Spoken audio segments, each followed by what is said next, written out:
Check. Check, check.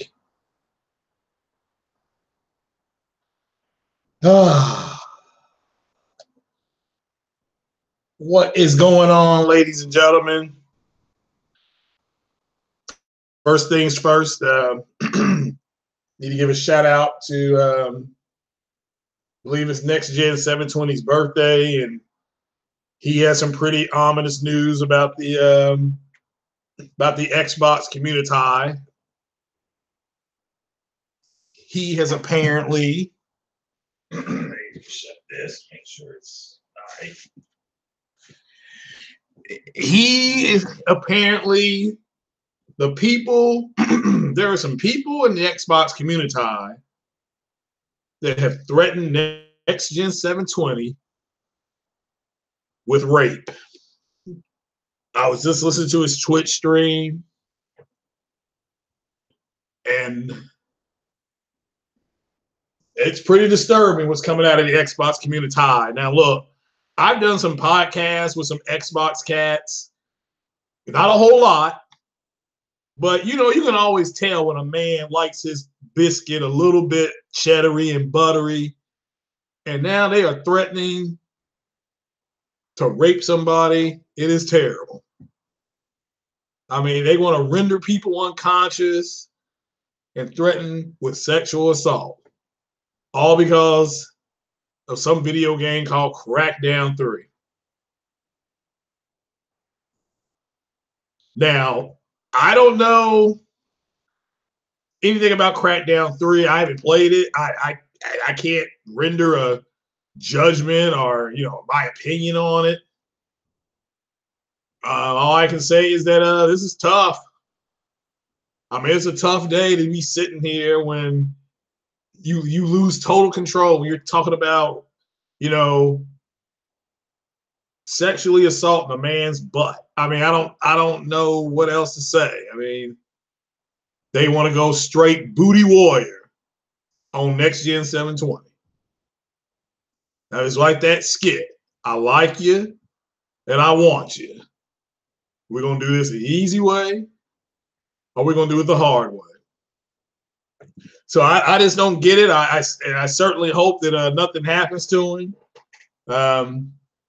So shout out to him. It's his birthday. Everybody should head over to his Twitch account and just look him up on Twitch. Next Gen 720. He's on Twitch. But I mean, I've been kind of set back. I watched a video yesterday, and from Muscle Bound Gamer, and that man has totally thrown the towel in. It sounded like on the Xbox community, and it's just he doesn't like the direction. And Randall Thor said a couple of years ago on 60 Frames No Lag, he said Microsoft was going to go in a direction a lot of people aren't going to like, and it's certainly looking like Microsoft is embracing streaming. They're putting games on everybody's platform, yes, including the Sony platform. They'll put games on the Sony platform too. What's up, Jemiah Dixon? What's up, Don? How you doing? Hit that like button as you come in here, folks. Let me go ahead and share this on Twitter. There we go. There we go. And yeah, I mean, this is this is an all new low here that the community has hit. But like I said, getting back to Muscle Bound Game, yeah, he has given up on the Xbox community, on the PlayStation, however you want to put it. So or the Xbox. He's saying that Xbox is going in that direction. He doesn't like it. He doesn't understand it. And I can't blame him. I mean, they may or may not have a console. I'm not here to say that they won't, I think their next console is their last console. I think they'll come out with one SKU, maybe two SKUs for consoles for putting in a disc and playing. I think Sony's going to have multiple SKUs as well. Sony's always had multiple SKUs, but there's some hard. There's been some hard thinking. There's been some changes in the community in the last like 72 hours. You've gotten a sense that they have given up. I mean, even Xbox Video was saying that what's the big deal if Microsoft goes third party? Which again, I don't care if they go third party. I don't care. It's just the level of acceptance of their bullshit. I mean, it's better than mine. I mean, you can accept some levels of bullshit because that's life. You got to get ready for that in your life. Whether you're a man, whether you're a woman, there's going to be some bullshit out there. You got to, it's an acceptable level of bullshit. But they are literally just tolerating Microsoft going third party. They don't care. They don't care. So, and I get up this morning and shout out to Matt's Gaming. He's got a video up where talking about VG Tech did their breakdown of Devil May Cry 5, the demo. Again, I didn't play it. Shout out to the PC community, the person I'm sharing games with on Steam. Or I can say he's sharing games with me on Steam. And Devil May Cry is loaded. Like, it's ready to go out, I guess. We don't get to play the demo on Steam. And also Metro with the 4K rec. So I will stream Metro, but I don't know how to stream directly from the PC to YouTube as far as Origins or Steam. It automatically asks me to stream to Twitch, which I got, so I hope everybody is following me on Twitch. It's Craig Harris at Twitch TV. I think it's Craig Harris 44 at Twitch TV. So matter of fact, let me go find it here. Damn it, I keep going to Twitter. So yep, there I am. So let me just copy this. Yeah, it's Craig Harris 44. I guess it'll be like / Twitch TV. I guess that's how that works. Let me see if I can put that in the. Let me drop that in there. So yeah, but let's go to that, and I think that'll take you right to my Twitch page. But go ahead and follow me on that because that's where a lot of the streaming, especially from PC, is going to start going. But let me get back to what I was talking about here. So what I would like to have happen is somebody. Well, first things first, I got to deal with this. Let me look at this on my phone to make sure I get the right thing. Want to get the right names here. Let's see here. So somebody named Billy Gunn. I mean, who names are? I mean, come on. Was trying to tell the Messiah how checkerboard rendering works. So apparently on both NX Gamer has his own thing out, and he has his own thing out about Devil May Cry. But let me do something first here. Let me try to find this article. Well, I want to talk about AMD Games Market Share. So I want to go ahead and show everybody this. And we're gonna, for all the people who keep trying. This is if you're gonna build a PC and things like that. Is that gonna let me do it? It may not let me do it here. I'm doing this from the TV, so it may not let me do it. So it doesn't look like it's going to. Let me cancel. So Yeah, it doesn't seem like it's going to let me bring this up for some unholy reason. Let me try it one more time. No, it's not going to let me do it. Okay. Well, AMD has now this is something I had to learn. All right. AMD has apparently eaten into they've apparently eaten into Intel stock market. So all you people that are gonna they have people saying, well, you need to use Intel. Ah! You need to look into why AMD. You need to look into why AMD is gaining market share on Intel. You know, I know why. That's why I bought AMD stock. And remember when I bought it, it was $17. Remember that one day I bought it, it was at 17. I believe it's up to $25 now. So this is why you buy low, you sell high. Okay. And it's going to keep going up. So just so you know. But somebody, you know, that's just something that you guys can ask yourselves. Remember, I always say to ask yourselves these questions. Do not depend on. I mean, look, somebody's going to tell you the Intel stuff is better. And then you're going to say, well, why is Intel losing market share to AMD? And then watch how fast they're going to do like Cory Booker, that guy that's running for president when he was on the Breakfast Club, and they asked him what was his black agenda. You should have seen how fast this brother started skating around and jiving and buck dancing. And I mean, you should have seen him. This started to shine at that point. But let them squirm in their seats and let them explain why AMD is catching up to Intel. Why, if Intel stuff is so much better, then they should not be losing market share to a quote inferior product, but they are. So you ask yourselves that. This is if you're going to build a PC or if you're going to buy one. I highly recommend a Ryzen CPU, which is by AMD, and then either a 580 or Vega, something in the Vega line. If you want to be the big dog with big nuts, I understand that. Get the Vega 64. Just make sure it's liquid cooled. If you want to be kind of the little doggy, get the Vega 56. That's what I'm looking to get, is the Vega 56. But I have to wait and see. I have to wait and see. AMD may have, or that new Navi card that's coming out, or that because that other one that's coming out is gonna be like $800. And hey, look, I can't afford that. I can tell you that right now. So that'll be hashtag PayPal.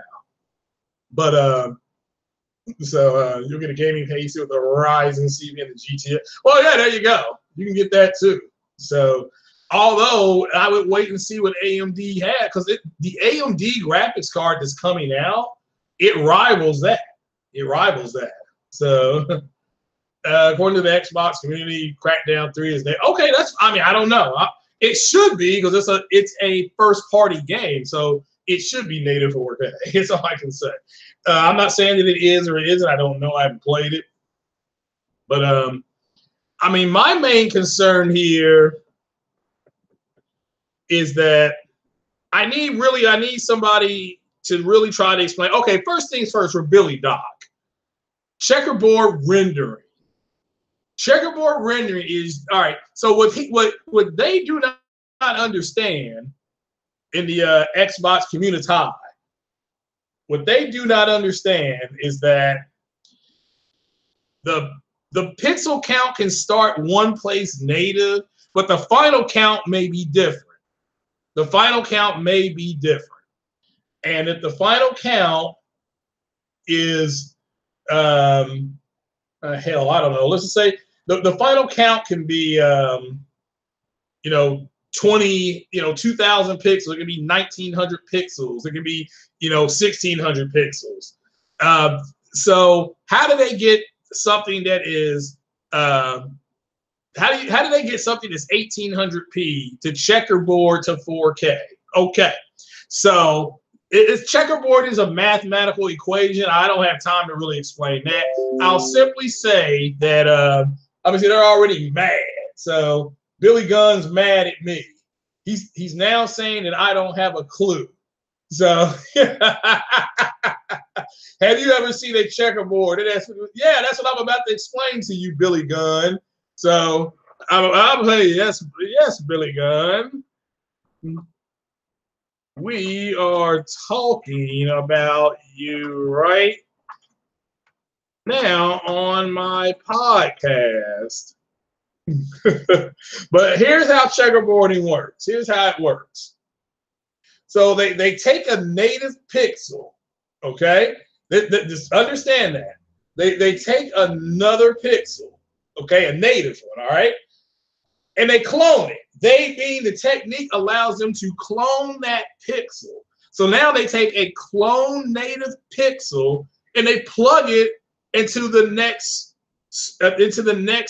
screen over. Okay, so the next place you have like basically your screen is numbered. Okay, you can't see it because it's been filled out. So your screen is numbered, and with your screen being numbered, because your screen is numbered, they can take the native pixel that's in the first hole and they clone it and they put that in the second hole.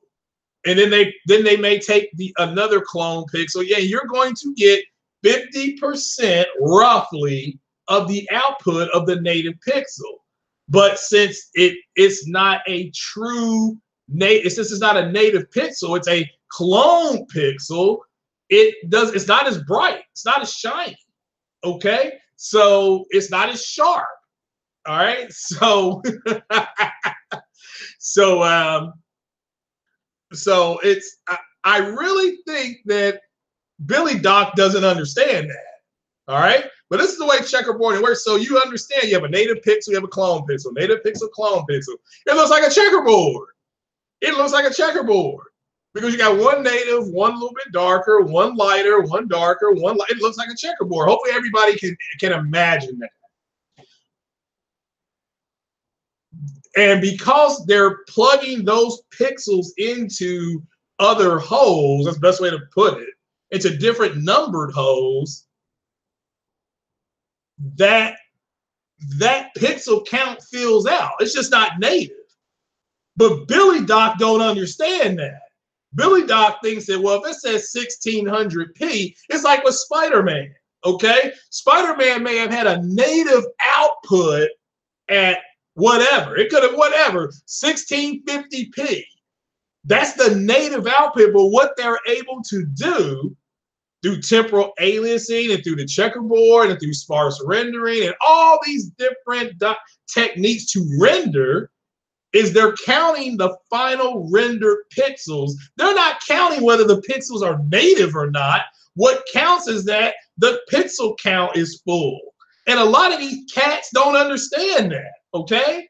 They don't understand that. It's about where the rendered number is, not where the original number is.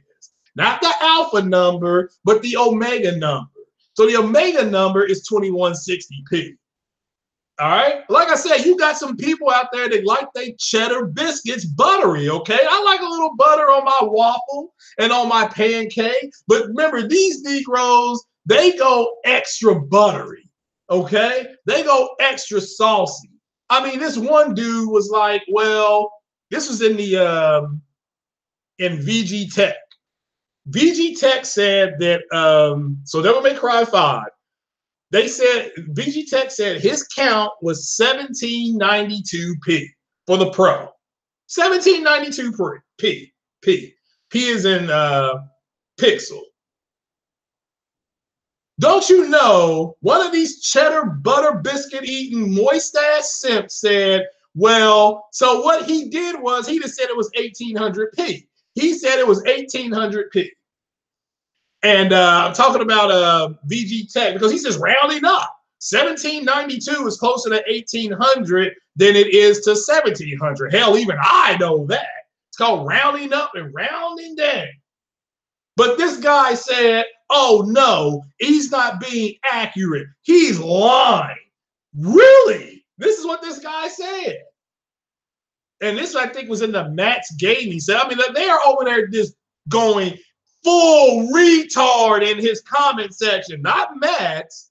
Don't blame Matt's. He's just, you know, he went with VG Tech's number. Now, if you want to say, well, VG Tech is full of shit, I'm going to go to NX Gamer. His came out 18 hours ago, and he said, quote, the native picture, the native picture on the Xbox One X has a softer image. Of course, it's got a softer image because the people playing on the Xbox are moist.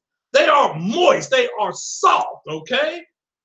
They're fanboys and fangirls that are soft, okay? They like their biscuits cheddary, extra buttery, okay?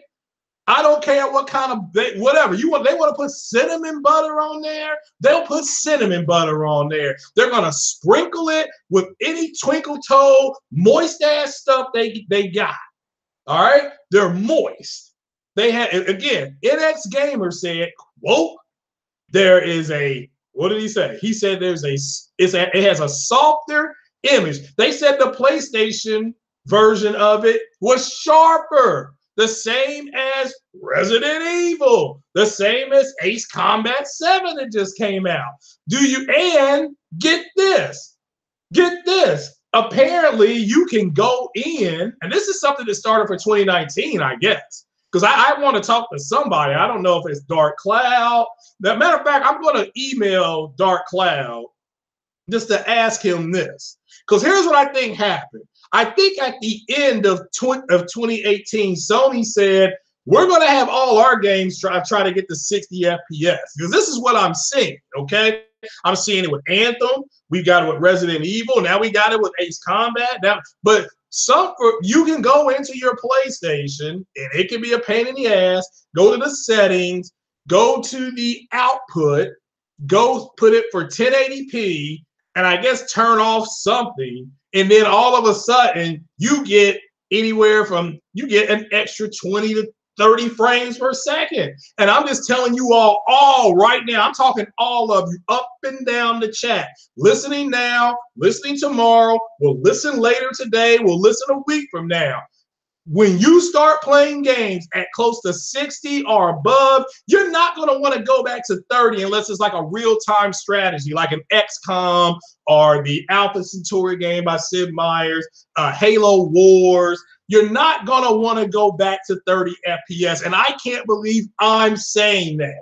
I'm the last, and like I said, I got to eat my own words and I'm man enough to do it. I'm a grown-ass man. I'm eating my own words. I thought 30 on an RPG was just not that big a deal because it's an RPG. You're kind of roaming around, you stop, you go, you may ride a horse, you take some form of transportation, and you go. Well, I downloaded, shout out to the PC community, I downloaded Assassin's Creed Odyssey, excuse me, and I'm playing Assassin's Creed Odyssey at full 1440p at over 60 frames a second in high settings. And it's blowing me away what 60 frames per second is like. It is totally different. I mean, my screen, I hooked up to this 4K screen, so it's dipping in and out. So I'm gonna have to switch it up here. But I need to know right now from some tech guy, why in the world Devil May Cry, Anthem, Ace Combat 7, and Resident Evil with the fake Mr. X, okay, let's get that out there, with a fake Mr. X, is looking and running better than the Xbox One X with 6 flops. Can somebody explain that to me? Anybody with a tech background. Can somebody explain it to me? I mean, I got my own explanation, and I'm not here to say that it's right. Do not put words in my mouth. Somebody can leave comment in the comment section on why this is happening. I mean, I personally believe Sony has put in the word out that we're going to start outputting games at 60 frames a second at 1080p. At 1080p. Hit that like button, people. Hit the like button. All right, that's unacceptable. If I'm looking, I know what's also unacceptable is this friggin' screen going off and on. So I am going to unplug from here. I'm actually going to hook you all up to the monitor, but I should still be able to keep talking to you. So the podcast ends. I'm sorry, but I want an explanation. This is just in case I get disconnected. I want an effing explanation. Well, one, on why my TV's doing this, but I want an explanation on why these games are running better and they look sharper. They look sharper. They look sharper on the Pro. Now, this is not the first game this has happened to. Like I said, hopefully y'all can still hear me. There we go. I'm gonna have to move this over here. Put that right there. And let's see here. I am connecting to the monitor now. There we go. I think this goes like this right here. And this goes down here. And that fell off again. So, I mean, because all of a sudden, if you notice, Digital Foundry is starting to bring up the fact that, well, hey, oh, there you guys are.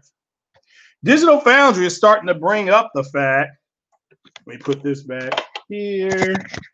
This goes right up here. There we go. All right. They're really bringing up the fact that Sony has this 60 FPS mode option and Xbox doesn't have that. So I think Sony may have said something, but I can't be sure. What I am sure is that there's some people that want the buttery biscuits, though. Oh, what's going on, Sick Humor? You know, I don't understand why Devil May Cry the demo, because now what you're seeing is, well, it's just a demo. It's just a demo. It's not the real game. I mean, fine. But why is it running? You would have thought that the demonstration would look better and run better. I mean, I'm just putting it out there. I mean, that's what I would think, you know. So, I mean, I don't know. Somebody can explain it to me on a tech level. On a tech level, I mean, so it can be anybody. Like I said, you can leave your comments there in the chat. You can leave them in the comment section. I'm looking for an explanation. This is something that I don't know the answer to. Why is the second most powerful console in the world, the Xbox One X, you know, why is that able to run games, you know, not as well as the Pro? I mean, I'm looking for some explanations, folks. I'm flabbergasted. You know, I'm hurt. I mean, I'm really upset. Here you go. Look at that. Look at that. This is for all you people. Again, I put this back on the monitor. So I want an explanation on this too. If Intel is so much better, I want an explanation on that too.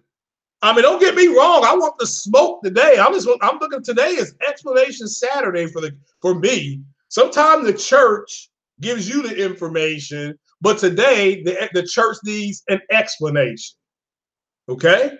Somebody needs to friggin' explain if Intel, remember I said this earlier, if Intel is so much better, if NVIDIA is all that and then some, why is AMD gaining market share? Somebody better have a fucking explanation for that one. Or how about, and you can come in here and explain it. Come in here, kneel before Zod, and explain to me why your Intel NVIDIA builds are so much better when I'm looking at market share gains on something that's supposed to be inferior. This should not be happening.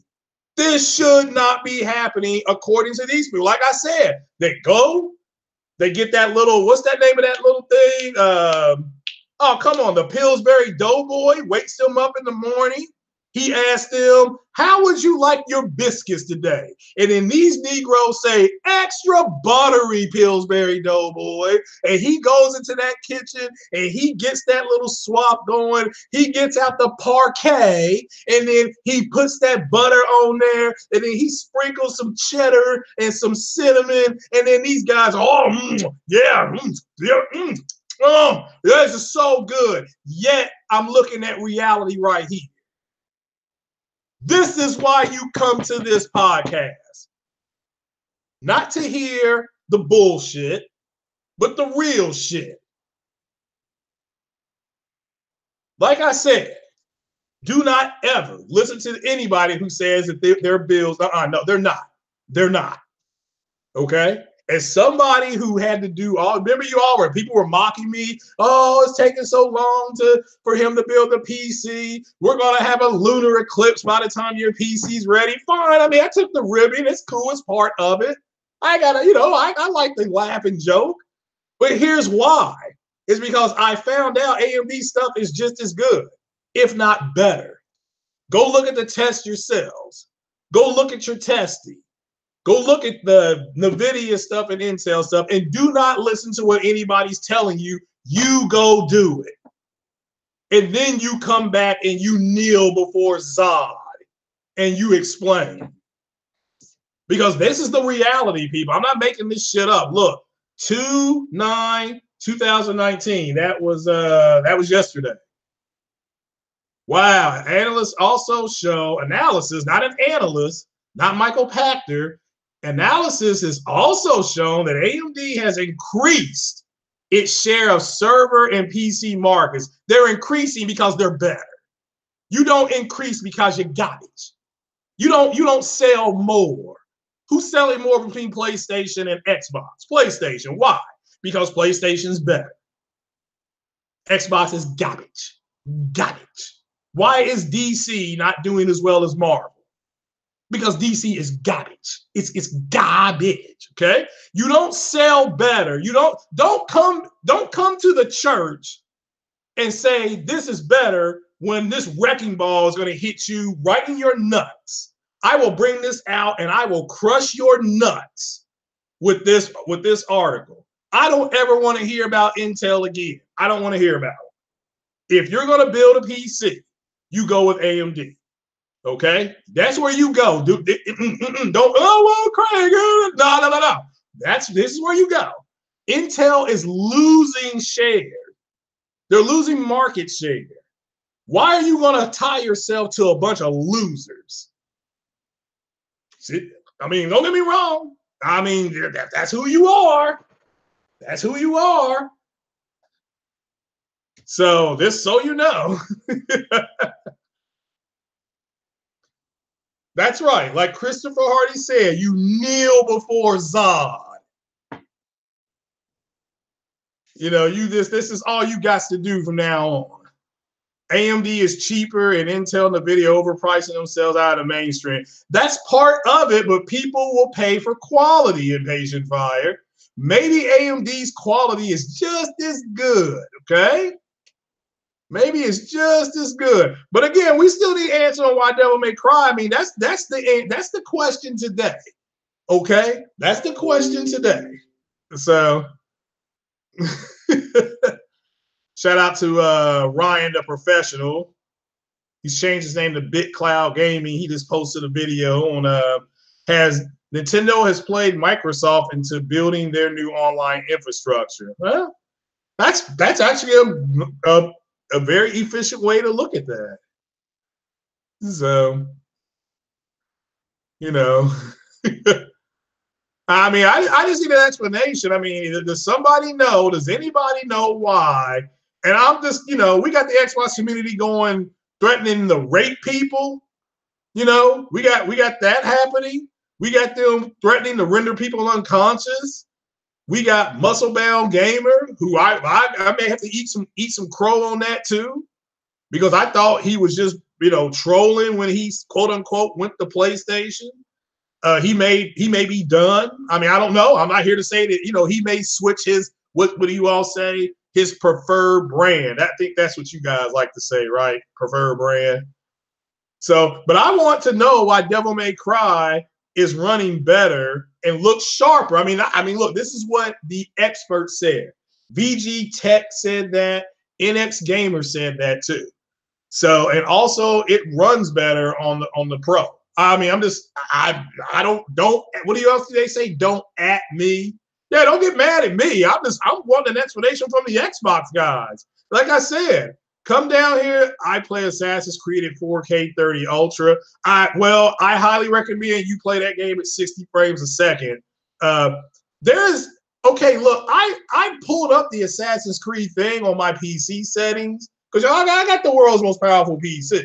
So I pulled up my settings, right? And I'm looking at high and ultra, and it wasn't hardly no difference at all. I'm not here to say that there was a lot. I'm not here to say that there's not a difference. I'm here to say I didn't hardly see any. Because I mean, yeah, I ain't gonna lie, just but I need some explanation from the Xbox guys. I mean, this ain't about the PlayStation community. This is not about the PC community. It's about the Xbox community and how in the world this is happening. I mean, this is somebody, like I said, come into the church. I will invite you in. I'll hit mute. You kneel before Zod and you let it, and you can just say, here's why this is happening. And I don't want to, because to me, a demonstration, you're not going to demonstrate shitness or shittiness. You're just not going to do that. Now, I mean, look, can a demo, and this is a question for the chat, can a demo change a whole lot before the final street code? Because I don't know. I'm not here to say that they say MGB is now a pony. Okay. So can demo code differ that much from street code? I'm asking. Your 2080 is just fine. Well, it's about to be bested by that. Oh man, let's pull that up here. Let's pull that up. Let's see here. Let's see, AMD GPU 7. Let's see here. Apparently, well, I can't put this up here. This is a no thanks and a close. Apparently, shout out to everybody who got that card though. Let me make that clear. Shout out to everybody who got that card. So, what am I looking for? Oh, there it is. I need that.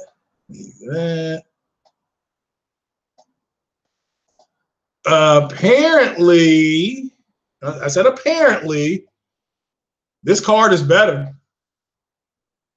I mean, I'm not saying that it is better. I'm saying apparently this card is better. So, I don't know if it is or not. I'm not saying that it is, but let's see here. I have no idea what that means. New thermal monitoring. What the hell does that mean?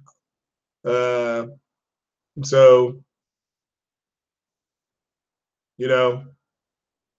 I don't know. I do not know. Performance summary, power consumption, heat. Wow.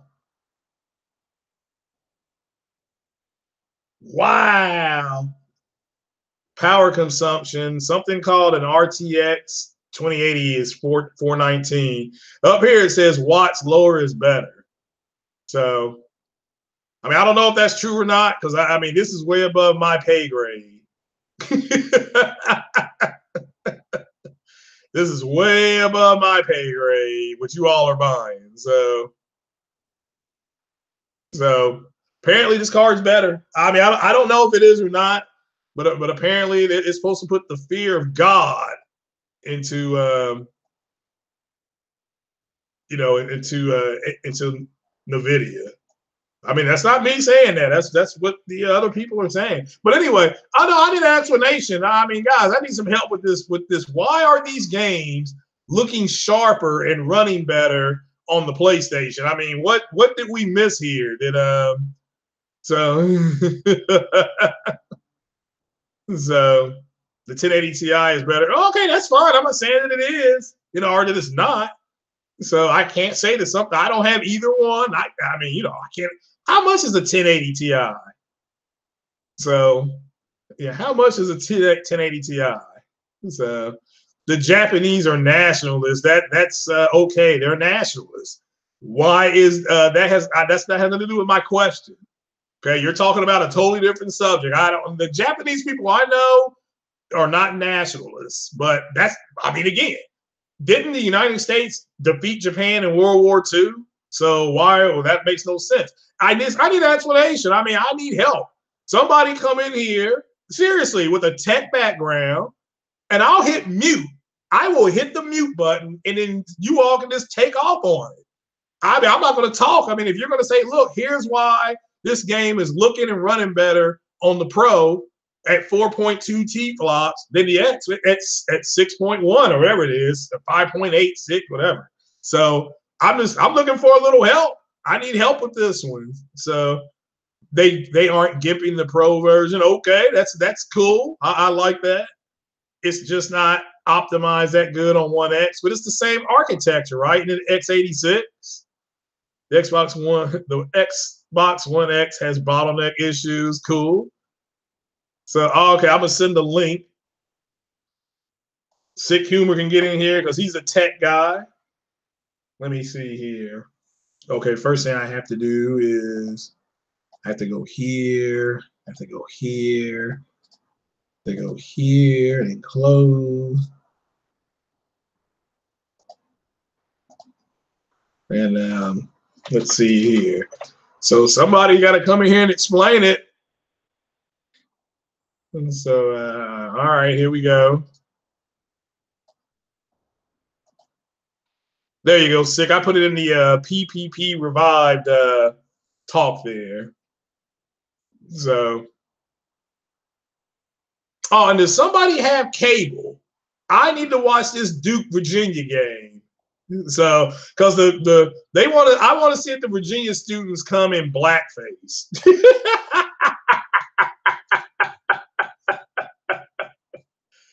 All right, so I got one link out there.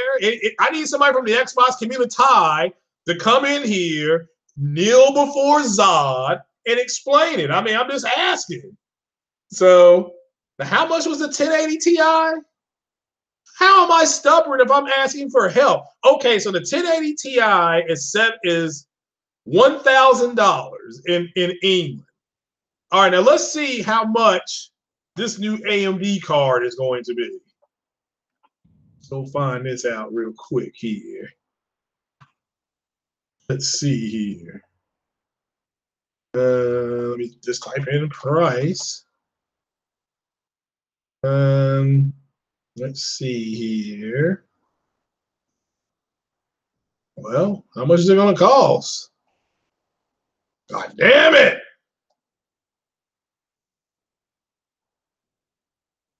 Let's see here. Oh, nope, it's the better card. Let me see if I can share the screen. Because see, what you got to understand about benchmarking is the best benchmark is the price. It says here, price-wise, this will be shipping for $6.99. Let me see here. $6.99 versus $1,000. Yeah, we know which card is better. It's over. Oh, I want to hear about it. It's done. Get it out of here. I mean, I'm serious. I mean, like I said, I need explanations. I'm looking for some help. I need a canary because I am stuck in the coal mine. So I need help. It's pound sterling silver. Damn. 1080 Ti is a 1080 Ti 600 to 700. Oh, well, it's that's not bad then, I guess, for something called a 1080 Ti.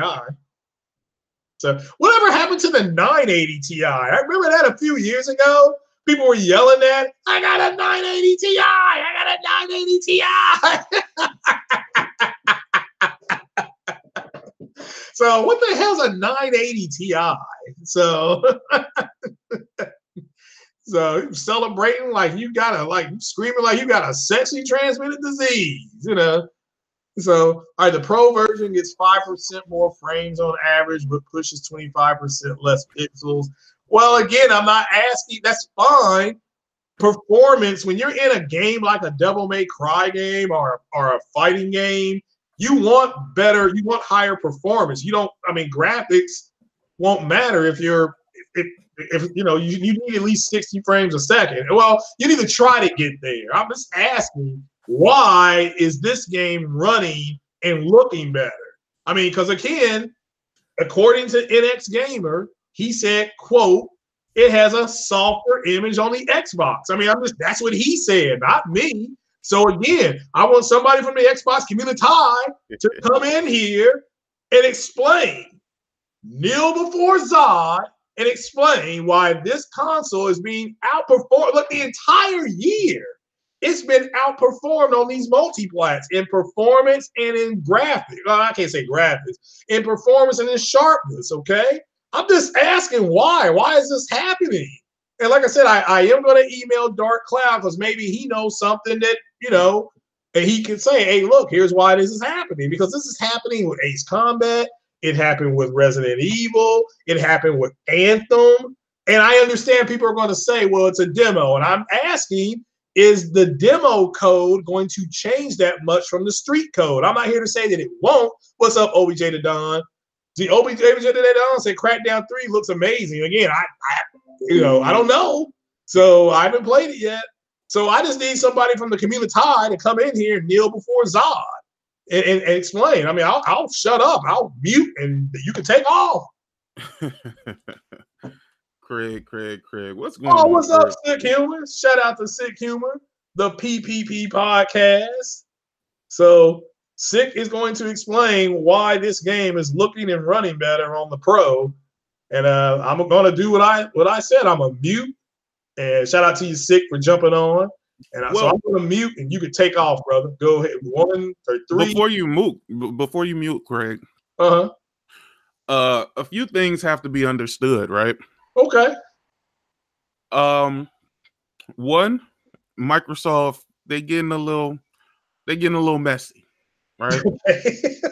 You said messy?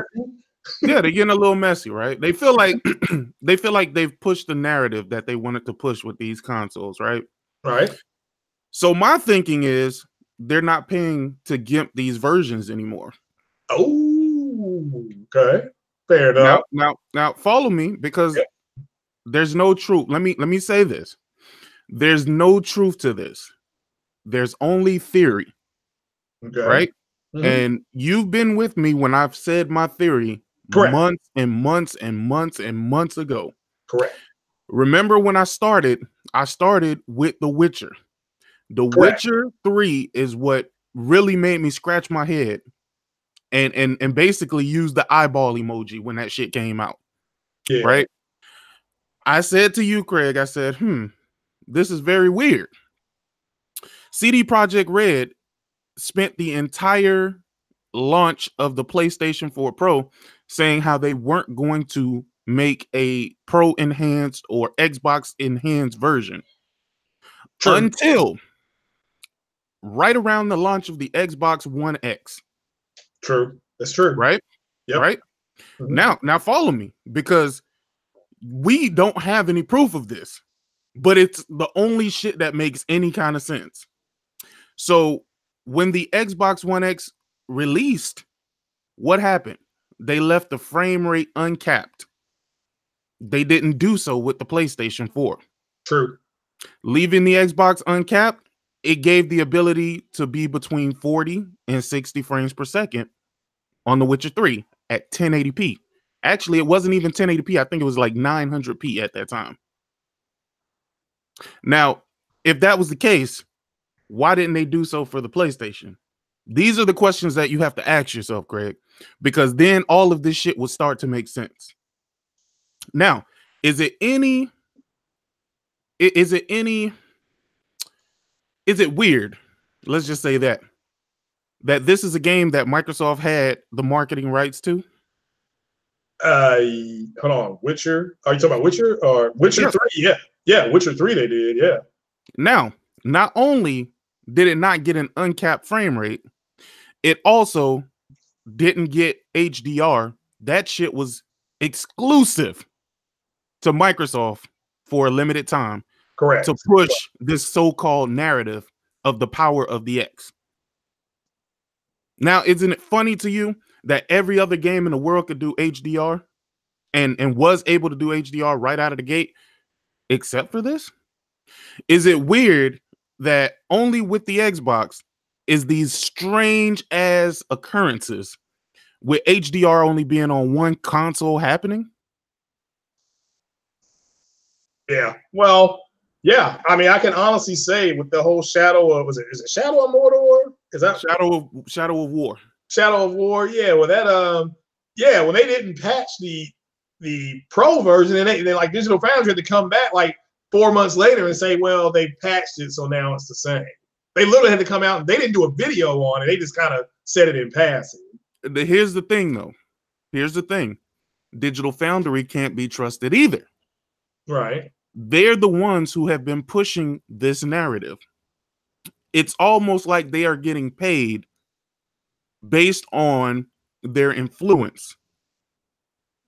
Now, why does that make sense? Every time there's a bad Xbox port, or anytime there's a port that doesn't come out better than the Pro, they complain, they argue, they email devs.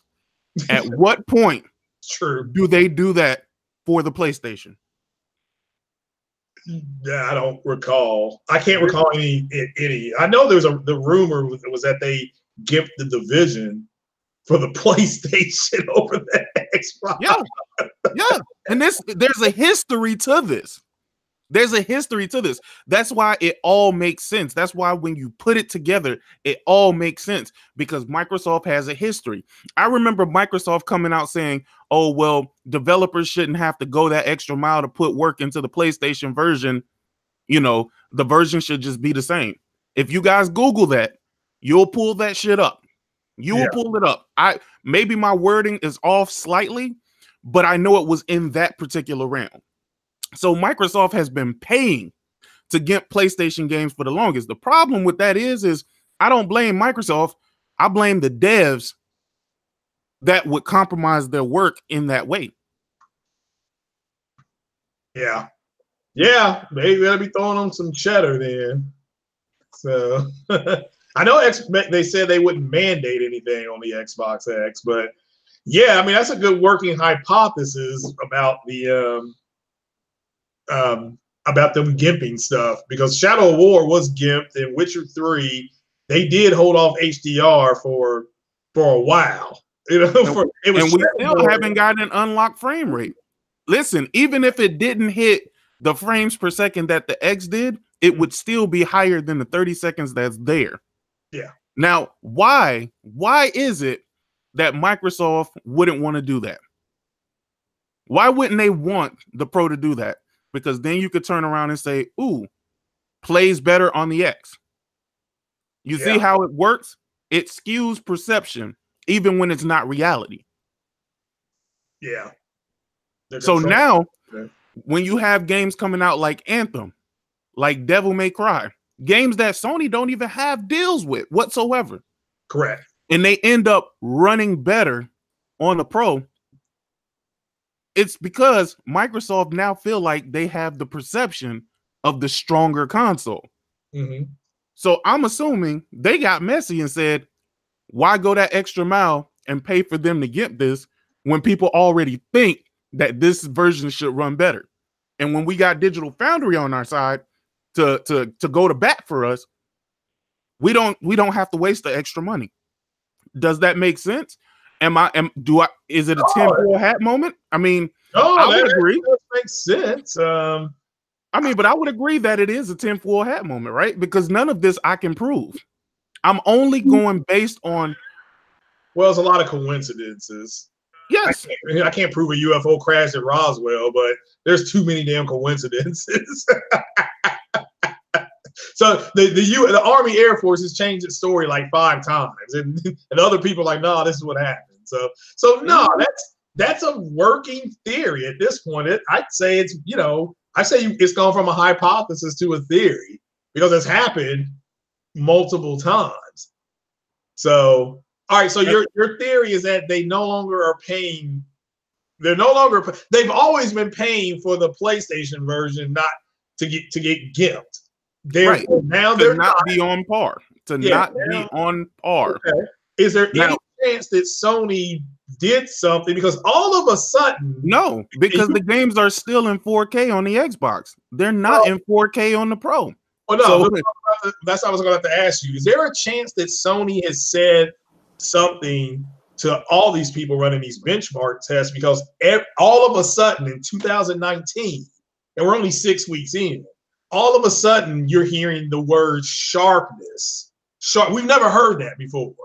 Sharpness of the screen. This looks sharper on the Pros with Resident Evil. This looks sharper. It looks prettier on the Pro. About Anthem. This looks and runs better on the Pro. They said that about they being Digital Foundry said that about Ace Combat. Do you think Sony has slipped some extra butter on their biscuits over there for them to start mentioning? Okay, that's not at all. Okay. You know why I don't think that? Because if that would have been the case, right? Mm-hmm. If that would have been the case, then I mean, let's just take a look at Red Dead Redemption, right? Let's look at that game. Let's use that as a benchmark because that was a very great disappointment. That was a very great disappointment. But I understand, you know what I'm saying? When it comes to Red Dead Redemption, I don't think Microsoft paid extra money on the back end to have that version come out like that on the PlayStation. No, I just think that their engine is just better compatible with Microsoft's hardware. I just think that's what it is. Yeah, you know what I'm saying? Mm-hmm. And the only reason why I believe that is because with Red Dead Redemption, the Xbox was the lead platform. If you remember, GTA 5 came out looking better on the PlayStation than it did on the Xbox. Well, they had a marketing deal. Red Dead had a marketing deal with Sony. No, they had a marketing deal with Sony. Yes. Yes. But I just think that their engine is more compatible with Xbox hardware. Yo. Yeah, that makes sense. What up, Jemiah? Yeah, Jemiah, what do you think about this? All right, wait a minute. Before you go, Jemiah, Sick. All right, so Sick says that the reason why these games are looking and running better on the Pro is because there's been a no gimpness. So, Jemiah, what do you say? Well, we already have proven facts that they were paying developers to keep the PS4 games. So we already know that's true. You say you have proven facts. Where are they? I'm not saying you're wrong. Where are they? Been a couple articles that came out. I mean, Sick has all the articles. He did videos on it mad times. Fair enough. Okay. I'm not saying that you're wrong. I just said they had articles. Also, I want to say Taste Delight. Do you guys understand resolution as far as graphics go? Like, I'm sick of people saying about 4K. Well, hold on. Let me really explain this. If you're on because I just went from console to PC gaming, and I had to sit up here and be like, look, there is a difference, okay? But if you're the gaming resolution, like the resolution on Assassin's Creed Odyssey is better on the Xbox than it is on the way I'm running it on PC. It just is. But the graphics are so much better on the PC than it is on the Xbox X. And I played Odyssey on the X. So, and on the Pro, but just for people to understand that the only way you can explain that, you can't explain it to them. They have to see it. I mean, I'm not saying that to be funny or to sound like more. No, that's what I'm saying. 1440p Ultra can look better than 8K. Like this resolution thing is out of control with these console dudes. Like that's not how graphics work. Resolution, yeah, it allows you to display, a certain amount of textures and whatnot. But if the game has shitty textures and shitty polygon counts, it's not going to look good if it's in 24K. It doesn't matter. Damn, 24K, but that'd be expensive as hell. And your eyes can't even see that, see like the difference between 4K and 1440p. The only reason the difference is, the textures are shit on console. Well, actually, you can, seriously. Yeah, because the texture counts on these games are shitty. Yeah. If you put the game on Ultra and you're running at 1440p, it's gonna look better than a game at 4K with shitty textures. It's the fact. Well, I agree with that. Yeah, but you're gonna have a denser picture. Like look at example. Look at Skyrim. You can look at the vanilla Skyrim, right? And you look at Skyrim modded. It's the same resolution, but the game looks completely different. That's true. I can say I played Mass Effect modded. And it looks totally different. The game looks Skyrim modded is still the best looking game to me on PC. Like that game is amazing with all those 4K, 8K textures in the game. The resolution never changed, but the texture packs changed, the lighting changed, the shadows changed. Well, again, they do not understand that because they think the resolution is the graphic setting. It's like, no, that's just your output. Just like I had that one dude that calls itself Billy Doc upset because he keeps saying, I don't understand checkerboard. I'm like, no, you don't understand it. Your output is 2160p. It's just not native. It's not a native output if you're checkerboarding. But the initial resolution of whatever, 1600p, that's native 1600p. They checkerboarded, meaning they fill in the rest of the pixel down. No, they don't understand that. So like, Lucky Cell's in 4K, right? Super Lucky Cell. What's in 4K? Super Lucky Cell. Yeah. Cell. Well, does it look better than God of War? God of War's not in 4K. Well, I don't know. I haven't played Super Lucky Cell. Sick. You played. You just look at it. The thing is, Xbox is using these shitty, cartoony, cel-shaded games to push 4K narrative. When the graphics and the textures are just criminal. You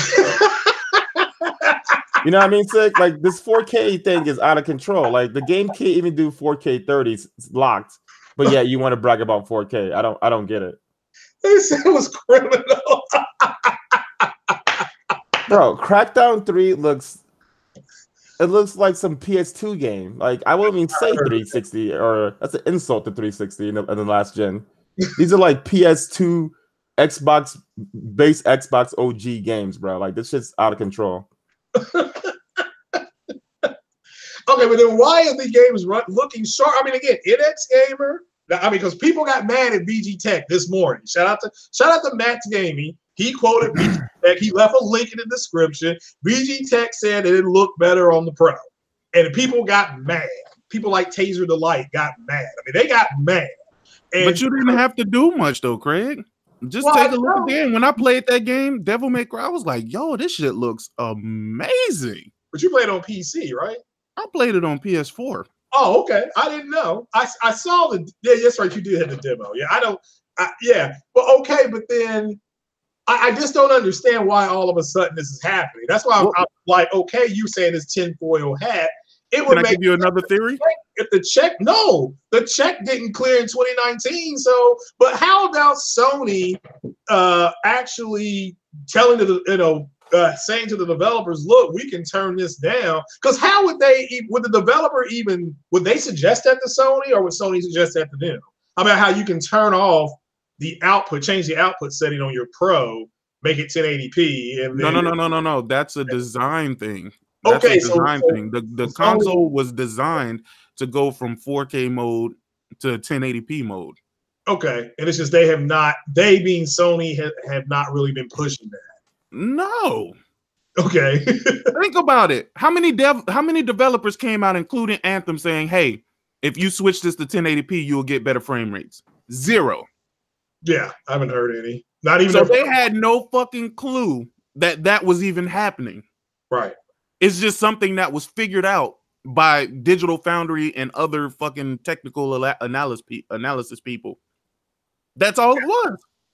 It was not a selling point for the game. It wasn't, hey, this is a better version of the game if you do this or if you do that.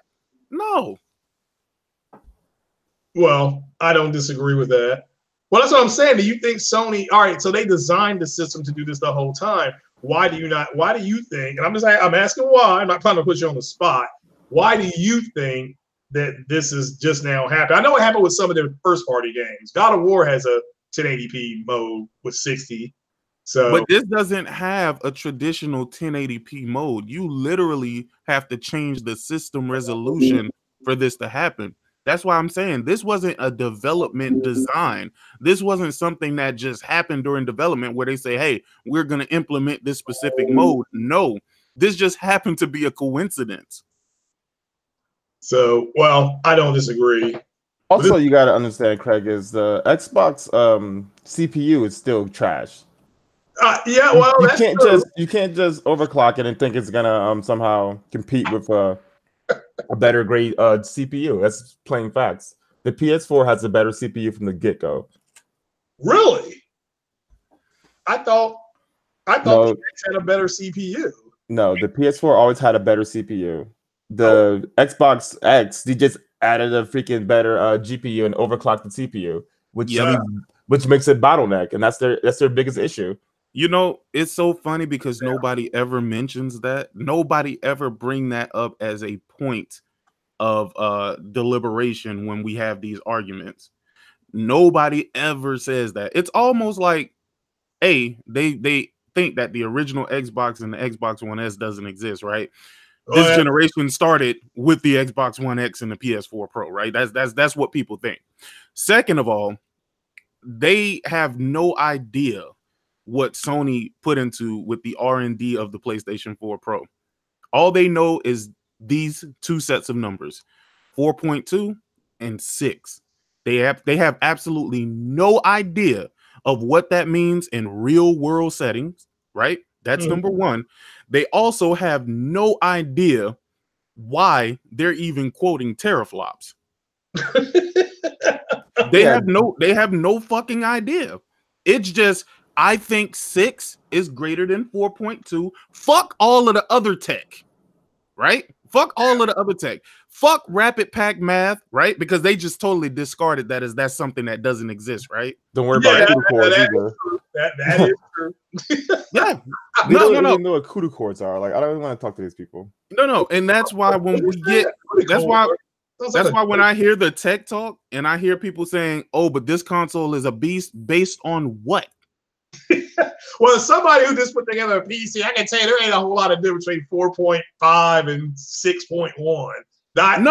Here's the thing. NVIDIA has had GPUs, and correct me if I'm wrong, Jemiah, because you're more of a, I would say, a PC gamer than I am. NVIDIA has had graphics cards with lower teraflops that perform better than GPUs that AMD has with higher teraflops. Correct. Yes, like it depends on how much the how much bandwidth the card can stream, how many CUDA cores. Like a lot of things matter besides T-flops, but somehow somebody convinced these dudes that T-flops was the all and be all for graphics. I don't know who did it, but somebody did it. Philip did it. You can't call that man Philip, man. That's messed up. Philip fucking did it. Philip Spencer. He convinced these weird ass niggas. They gave such vague information, dog. They was like 12 gigabytes of GDDR5 RAM. Okay, to a regular person, what the fuck does that mean? Yeah, I don't know. Six teraflops of GPU power. Okay. What does that mean in real world to a regular non-technical person? That's why these niggas are ignorantly going out repeating what was told to them, and they're not questioning anything. All they know is 6 is greater than 4. That's all they know. They can do simple math. Like, well, you know what? People always said that Microsoft had terrible marketing. Apparently not. Apparently they hit their goal. Their goal was yeah, it was marketed well. Their goal AMD uses was stream to repeat processors. this rhetoric. Timeout, Taser Delight. AMD uses stream processors. NVIDIA uses CUDA cores. It's the same thing. So stop being stupid in the chat, bro. Like, you're so annoying. Like, Xbox is garbage. Stop it. Is the Xbox One X better than the Pro? It is better than the Pro. But guess what? They're both still garbage. Stop it. Yo, my trash is better than your trash. My trash is better than your trash. Niggas be like, but Xbox is a beast. Okay, show me the beast. Oh, 4K 24 frames per second, huh? The beast is here, nigga. Your shit is literally moving in fucking movie time, my nigga. You got the movie frames per second, my nigga. Oh, you seen that Crackdown 3 footage where the building's falling in slow motion? Bruh. Well, everything else is in real time, but the buildings fall in slow motion. Yeah. That's the power of the X, bruh. That's the power of the cloud, nigga. That's 12 Xbox Ones. Yeah, stronger than I still got the delight. My boy Ray, but more powerful. What was it? 10 Titans. That's still the best troll in history. So that's the all-time greatest troll in history, right there. Oh, stronger than 10 Titans. Or no, four Titans. 4 Titans. Yeah, that's I'm like, four Titans. If I build something, I call it a Titan. It's gonna be stronger than something that calls itself Xbox. That is so funny. You know what's so funny though? Niggas never mention like settings, right? Okay, your game hits 4K. You happy, nigga? All right. So now, what did you have to turn down to achieve this 4K, nigga? Because it's compromised. Yeah, because we were talking about that last week with Anthem. In order for them to get it to 4K, they had to turn off something. What they like? It was the AA or they had to post process. They had to turn something off. And yeah, they turned off chromatic aberration, and I was actually wrong there because I said that the settings that they were turning off wasn't settings. It had to be done by the devs. I was wrong because the post-processing shit that they were talking about was the chromatic aberration, which honestly, I don't even know why they put that in fucking video games. I think that's the stupidest fucking thing ever. As a matter of fact, Jemiah, can you elaborate on why chromatic aberration exists? Because every time I turn it on, it looks fucking weird as shit. I don't even know why it's there. Chromatic aberration? Let's see. Chromatic aberration, yes. It's that shit that gives you like this weird ass red outline and shit. Like it's oh, not to interrupt you. You're right, though. Not to interrupt you. You were right. It says on the Division, Xbox had a deal with Ubisoft, and part of that deal was to ensure that PS4 version did not look better than it. Oh, you just looked at that? Yeah, because I was looking at the I pulled up the Rack Mad thing because, like Jemiah Dixon was saying, people just thought shit didn't exist. Like, oh, that's a pipe dream. That's secret sauce. Like that shit's working now. It's working so well. I mean, somebody explain. I mean, if that's the explanation, that makes sense. It's like, okay, they're using technology in their PlayStation that Xbox don't have in theirs because they're, So wow, but no, this article is from 2018, and I don't remember Microsoft pushing back on it. So, wow. Why would they when it's true? Yeah, because then it has to be true. Well, no, we knew factually that the PS4 was stronger than the Xbox. There's no way that they should have looked the same. Yeah.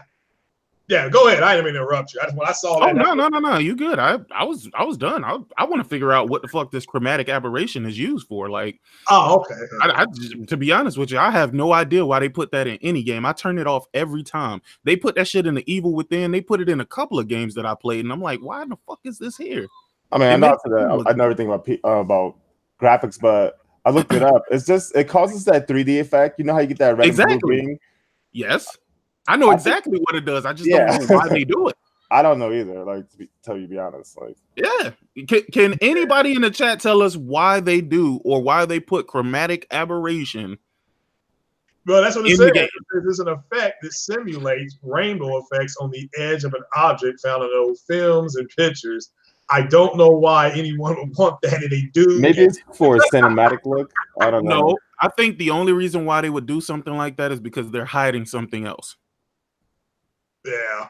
You put it around the edges of things, but there's no purpose for it to be there. Other than if you're trying to mask something. I just think it affects the way images are seen in motion. It says that you can turn off. It has something to do with it. This is for gaming. Ooh, I don't know. Ooh, yeah, look at that. Hey, can I stop you for a second, Craig? Yeah, no, go ahead. I'm just trying to find where go ahead, bro. We got 64 people in here. Yeah. We got 22 likes. Yeah. My nigga. Like, yeah, y'all can't take 2 seconds to hit the like button, bro? It's free. Messiah. Or do one better and come in here and kneel before. No, I want Page of Delight to come in here. I'm sick of this dude. He's always in your chat. Like, I have no idea who y'all are even talking to. Yo, this I dude's cannot always see in the like person y'all Ryan's talking to. chat. He's always in the same PS PlayStation chats talking shit about Xbox. Like, come in here, bro. Like, I want to see that fire. Oh shit, is that what's the name new because I must Halo have him Storm? blocked or something. I'm thinking that that's a new Halo Storm account. Could Because be. I've never blocked a person named Taser Delight, but y'all talking to a Taser Delight, and I can't see a thing that they're writing. Like, nobody said we have all the answers. We're just in here trying to have a discussion. No, we actually started in the beginning saying this is not fact. There's no fucking way to prove this, but this is the theory. Right. You know how theories work? Well, some people think that, if you say something may happen and it doesn't, you're a liar. Now, apparently the Navi GPU's been delayed again. So, again, I don't know why this is a big deal because the PS5 ain't coming out till late 2020. Wait, hold on, Craig. Here's something that I found to be funny as fuck, right? A person that I will not name, y'all probably already gonna know who I'm talking about, but a person that I will not name said something to the extent of Microsoft is working on a GPU that's more powerful than Navi, right? With AMD? How does one make a statement like that when we don't even know what the fuck Navi is? Yeah. Well, remember what Princess Leia, when she said in Rogue One, she said this is hope. This is hoping against hope at this point. Well, here's the thing though. It's I have to believe that these people are being paid. I have to believe that people are being paid. Me, I'm willing to wait until the PS5 comes out to see what is good with the PS5. You will never hear me saying that the PS5 is going to be powerful than anything except for the consoles that already exist. I can't say it's going to be more powerful than whatever the new Xbox is. I can't even say that it'll be more powerful than what Google is coming out with their fucking streaming console because I just don't know. I don't know. But what I do know is that it's going to be more powerful than the consoles that's currently out. Yeah. And logic and reasoning would tell you that that would be true. But I see people preemptively damage it. It makes me almost feel like they're scared. Like, and I don't even understand why, dog. Listen, to be honest with you, bro, with the next PlayStation that come out, they could do 1440p and do fucking ultra graphics and 60 frames per second as a standard, and I wouldn't give a fuck. That'll be fine for me. You would never hear a complaint out of me. You know why? Because I play games. Yeah. I get it when you don't play games and you turn on a console to take pictures, post it, and then never turn that game on again. That's why Game Pass is so exciting to you niggas. Because you don't play games anyway. But it gives you the ability. It gives you the ability to pay $10, take as many pictures as you want, and then move on with your life. And that's cool. That's cool. You will never get an argument out of me. Also, I want to say about next gen is the 2080 Ti has 3.4 teraflops. If you think the PS5 is going to have 12 teraflops, you're out of your fucking mind. Like, it's not going to happen. You know how expensive that is? Like, you guys don't want to pay $500 for a PS4. Why would you pay 600 plus? Like, the PS3 almost died because of y'all cheap motherfuckers. That's and y'all on Twitter every day talking about 30 T flops and GDR6X and like sit down, man. I'm sick of these dudes, bro. Like, sit down. So now, uncompetitive, he said it's gonna have 11 T flops. It's not gonna have 11 T flops. I doubt it. It might, but no, it's not. It's not gonna have 11 T flops. Just remember, they're gonna dedicate 1 to 2.5 of it to run its OS. It's got to have something running OS. No, any GPU that's over 10 T flops is like thousands of dollars, at least 800 minimum. And then here's the thing: how are you going to squeeze that into a PS5 for $399? How? Well, here's the thing, though. They could work out something where it's a customized chip that might be that powerful, but it's going to be created specifically for the consoles, meaning it's not going to be on par with like a GPU that's, you know, removable from an actual PC, but it'll get up there. I mean, let's be honest. Like the GPU that's in the Xbox One X, people would have said that GPU wasn't going to be in there. They would have said that a couple of years ago, and they would have said that it wouldn't be in there for $500 either. Yeah. So looking down the road, remember, these consoles aren't see, a lot of people think that these consoles are releasing in 2019. I'm willing to bet anybody a $25 PSN card, a $25 Nintendo Switch card. Fuck Xbox, because they ain't getting none of my money. But I'm willing to bet y'all a gift card of your choice. As a matter of fact, I'll even get a Visa gift card, or I'll give you a like a gift card to your online store of choice, right? If y'all believe that 2019 is gonna be the release of the PS5, ain't no fucking way. Yeah, I never thought that. No fucking. I don't even believe a 2020 release, to be quite frank. That's very possible it won't be 2020. I don't believe it'll be 2020. People are saying, oh, it's going to come out March 2020. But one of the main reasons why they're saying that is because of how the Switch released. Right. I think people need to realize that Nintendo's console that they release is an anomaly. And also, it was never designed to compete and go toe-to-toe with the PlayStation and Xbox. It was designed to be a secondary piece of equipment that you own.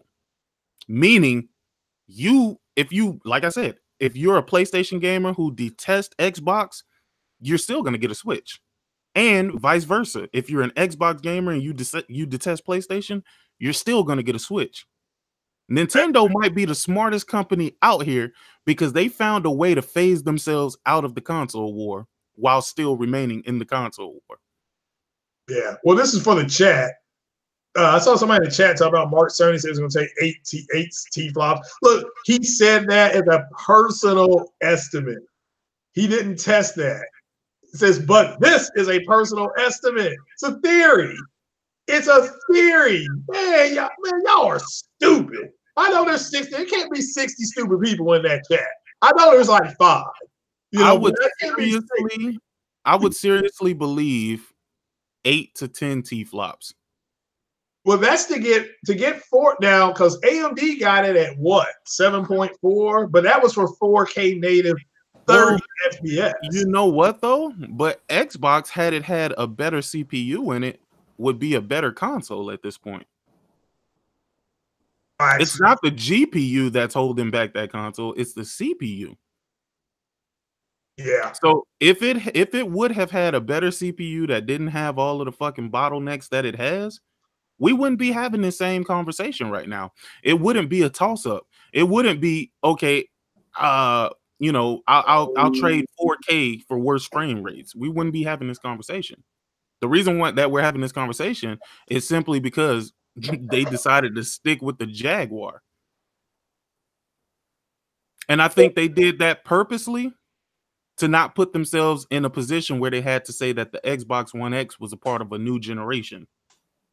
Yeah, which to me it is. I mean, 4K Blu-ray player and all that stuff. That's. I don't think so. I don't think so. Those are peripherals. You know what kills me? Cats got all happy about the Blu-ray player, but yet they also hype streaming. Like, how can you do both?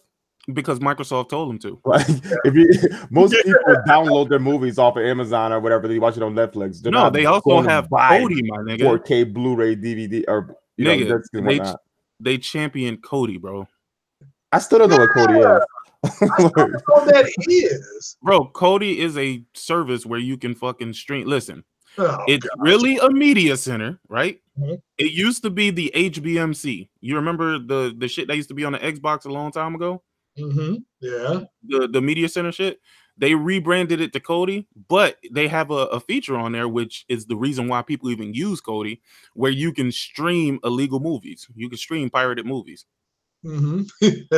Well, I did not know that. Damn, let's go out and buy the movie. So it says for true 4K at 30 with PS4 image quality requires 7.4 T-flops of GPU compute. Now this does not include, I guess, the CPU. So that's what you need. And Mark Cerny's guess was 8. So his guess was 8, and they got it at 7.4. So his guess was correct. But you had these people running around saying Mark Cerny is a liar. He said it was going to take 8 T-flops. No, that was a personal. Hey, Craig. But the thing is, this you gotta understand about this T-flops and output talk is this is what the console will display. It has nothing to mean how good it's gonna look, shadows, clutter. It just says that it can output in 4K. That's what that means. It doesn't mean the game is gonna look like fucking, it runs on 20 Titans. It just says that it can output in 4K. That's all that means. That has nothing to do about the image quality. All I want to know is what happened to that 4K texture talk. Yeah, that shit died when was it Shadow of the Tomb Raider came out, and they said Digital Foundry said it had 4K textures on the Pro, and they were running around saying, "Oh, well, it can't do 4K textures." I'm like, well, they just said it could. Well, once again, anything can do anything. It's just about how well it can do it. You know that the 2080 Ti can output in 8K. I guarantee you it won't look good. Like not only that, what are your frame rates going to look like? Because that GPU is going to be utilized to the max. Yeah, that's true. There you go. Okay, what is a T-flop? Now, another question that I have for people is, without knowing technical shit, right? Why are so many people interested in being in the technical ring?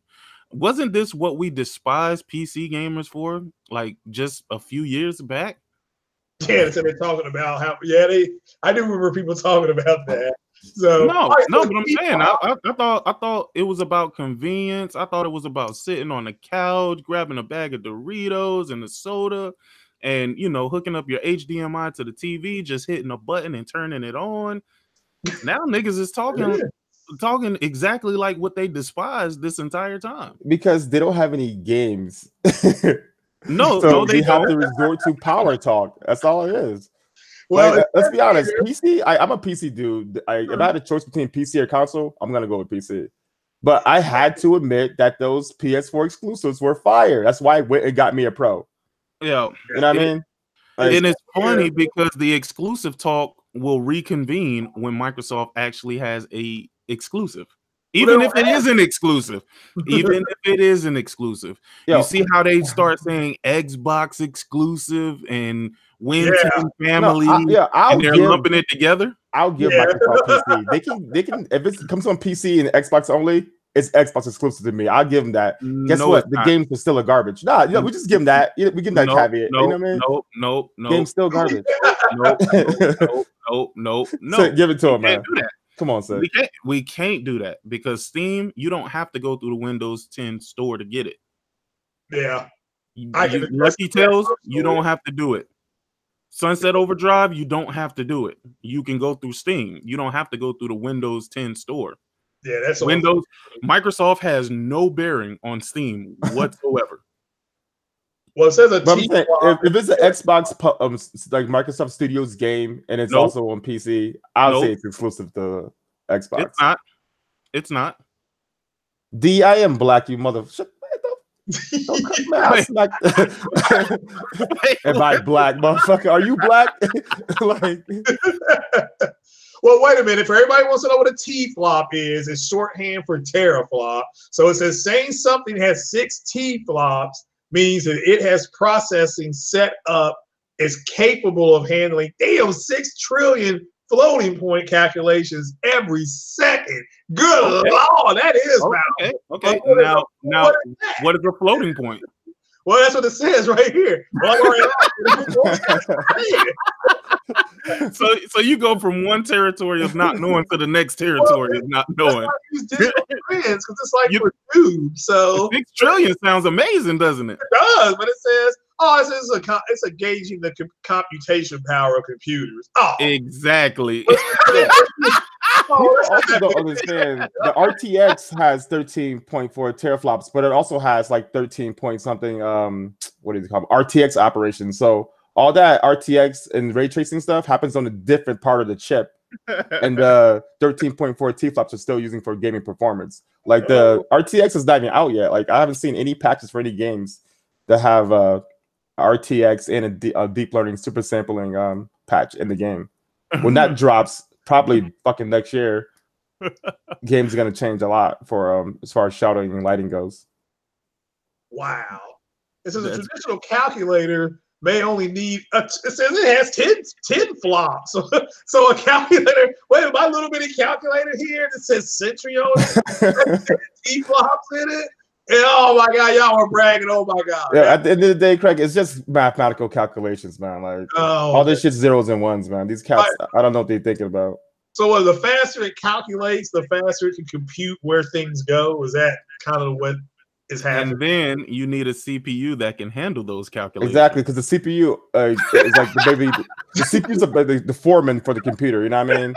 So if your foreman's out back drunk, flops of power, but the goddamn CPU can't handle it. Great. Now, for Jemiah's point, to taser the light, because he's under the impression that so more T-flops means faster devices and better graphics. And right here it says often but not always. So taser the light, you need to go like to the strip bar right now. And, also, it depends on how the dev makes the game. Some games are CPU heavy. Like that's going to say that. Yep. Yeah, because some people, I've heard that some games destroy your CPU. You be like, I got a 2080 Ti. It don't matter. Like, which is why Dead Rising probably never got a patch. That game is not GPU intensive; it's CPU intensive because of all the calculations it has to do for the AI that's on screen. And some games are just poorly optimized. Like Walking Dead game sake, that game is so poorly optimized. What? The Walking Dead game? Rising? No, that Overkill. I never had problems with. No, I don't have a problem with it, but it's hotter than when I'm playing like Anthem or Assassin's Creed. I say my computer runs hotter with that. Oh, game. You're just saying that it works harder? Well, that game actually looks very fucking well. I mean, it looks great. No, that game looks amazing. But great. Like, and the thing is, I've been playing that at 4K over 60 frames per second since we started playing that game. I have no issues with that game whatsoever. So if you're running something at 60 and the other person's running it at 48, will they glitch? Mr. Garuda Legends, what is up? So my brother from a conservative mother, what's up? Triple J said the Taser the Light ran out of butter for them biscuits. Well, I can tell you right now, they got butter on sale. Country Crop. Well, you know what? Here's the question though, Craig. Here's the real question. At the end of the day, why is Taser? Because I don't know who Taser Delight is. I can't even see him. But why is Taser Delight so upset at the truth about the Xbox? I mean, I don't know. I don't know. This is somebody who has had to literally go back and keep saying, "Well, how come this card does this on this game?" And like when they did those comparisons, I looked at the 1070 versus the 580 on 10 games, and it was getting comparable performances, and it was like, okay, well, it doesn't matter at this point. It's just a matter where your starting point is. So yeah. No, the 1070 runs circles around the 580. I'm glad you leaned over to this. Craig, you're gonna have to stop spreading that misinformation. Yeah. That misinformation about Intel, NVIDIA, and AMD. Listen, that's not misinformation.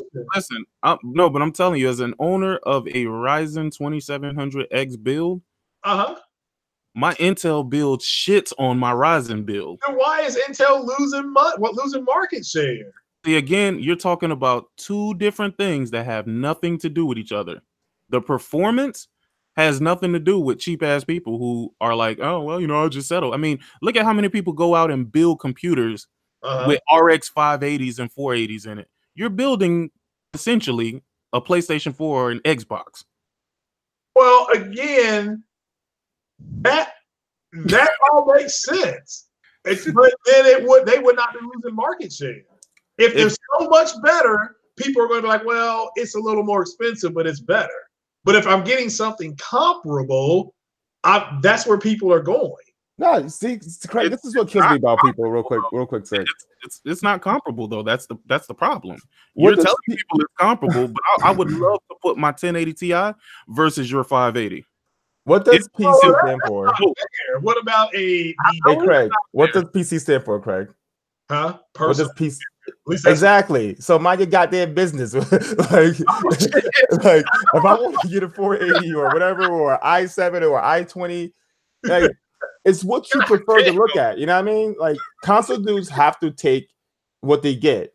As PC guys, I have my 2080 right now. I can still turn it down to low settings if I want to. Right. Like, you know what I mean? Like, it's what I want to do. It's what I feel comfortable playing at.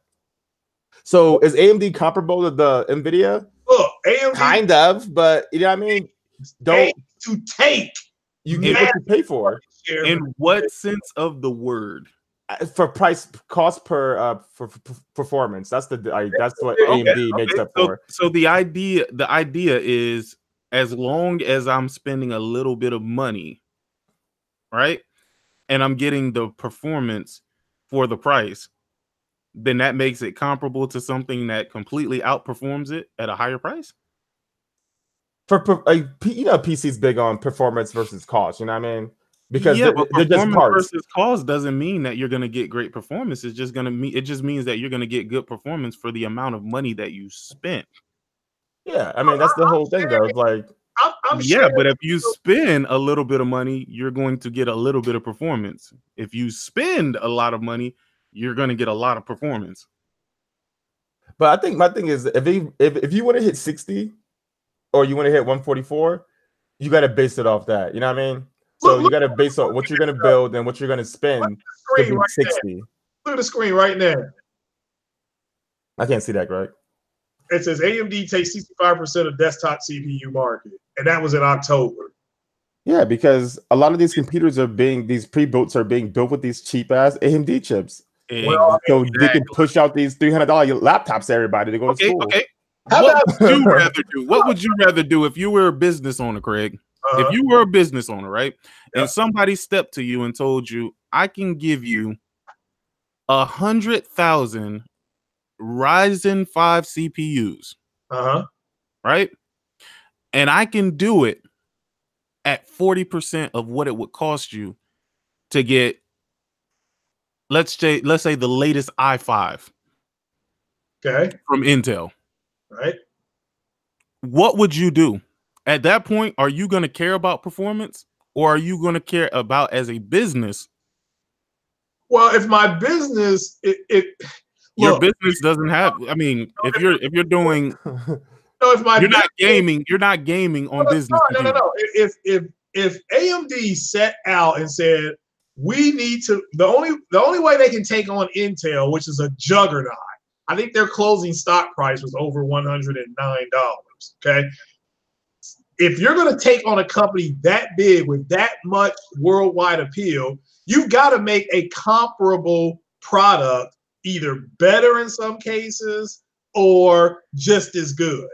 No, when they sit up there. And at what point is the AMD better than the i7? It's not. At what point is the Ryzen 7 better than the i7?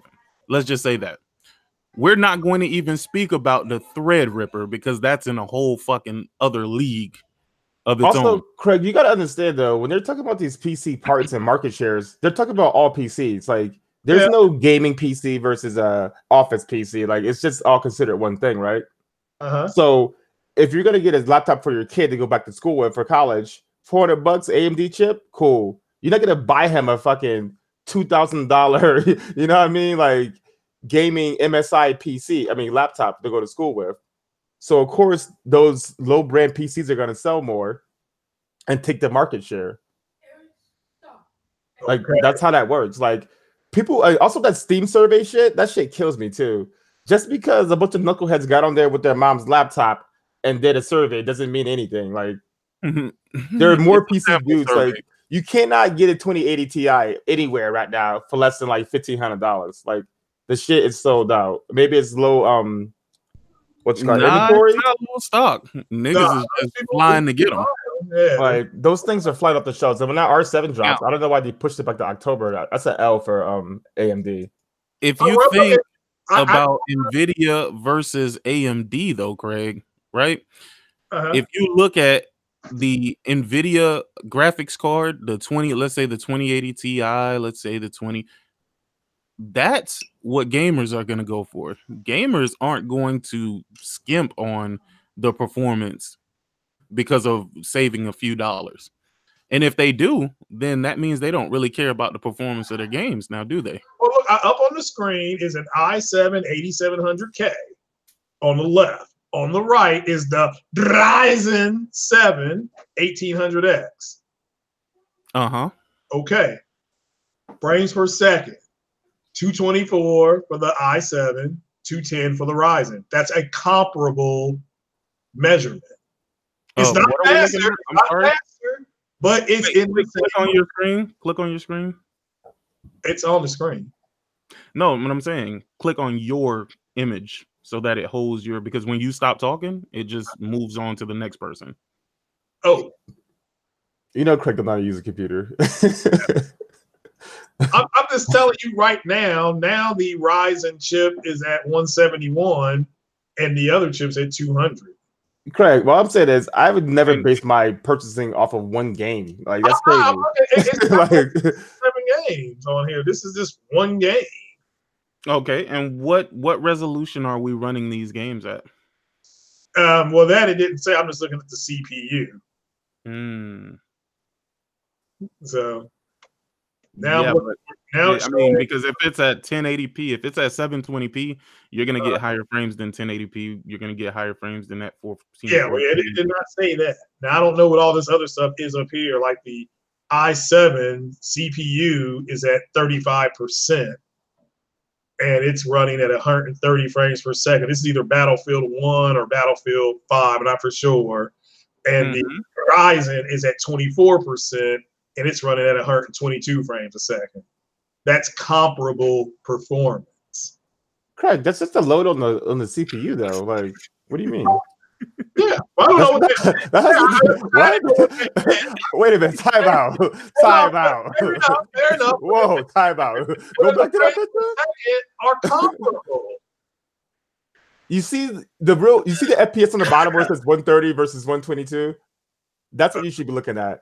The percentage of how much power the CPU is consuming doesn't mean anything unless you, I don't know. Like, what that meant. So I'm looking at this right now. This is 119. This is the i7 on the left. Okay, yeah, like okay, 106. That's the benchmark you gotta look at. The load on the computer, the CPU doesn't mean anything. You're looking at 10 FPS, and now we're going to go to the real benchmark. Intel's also run hotter than AMD because of the low power usage. Like, yeah, that's true. Yeah, no, my so, but the end result is 119 versus 106 in frame rate. Like, that's what I'm talking about. What do you? That's what I'm saying. It's comparable, but let's look at the. I mean, like I said, bro, if you want to get over 60, you reached it. Like, if you're at 110, you reached it already. Like, it's so what you want to play at. If you want to play at 144, you're not there yet. You want to play at 60? Buy AMD for cheap. I don't know what to tell you. Yeah, that's true. So the Intel chip that you all just saw is $379.00 USD. That's $379. Now let's look at the Ryzen chip, because this is the benchmark that breaks the bread. I understand, big dog. Here we go. So get your boy. So R7. There you go. That was the 1800X price. One thing I don't get is this AMD NVIDIA fanboy war. Like, I don't get that at all. Happening, but the AMD fanboys are like, look, we're getting comparable performance at cheaper prices. We got money left over to go out to the bar and knock a few back. Like I said, I don't. To me, PC is an individual thing. I don't know why these dudes want to start these clubs and shit. Like, if I can play the game at 4K 60 for cheaper, that's what I'm gonna build. Like, you know what I mean? I'm not gonna go out there and spend more money just because I got it. Like, that's crazy.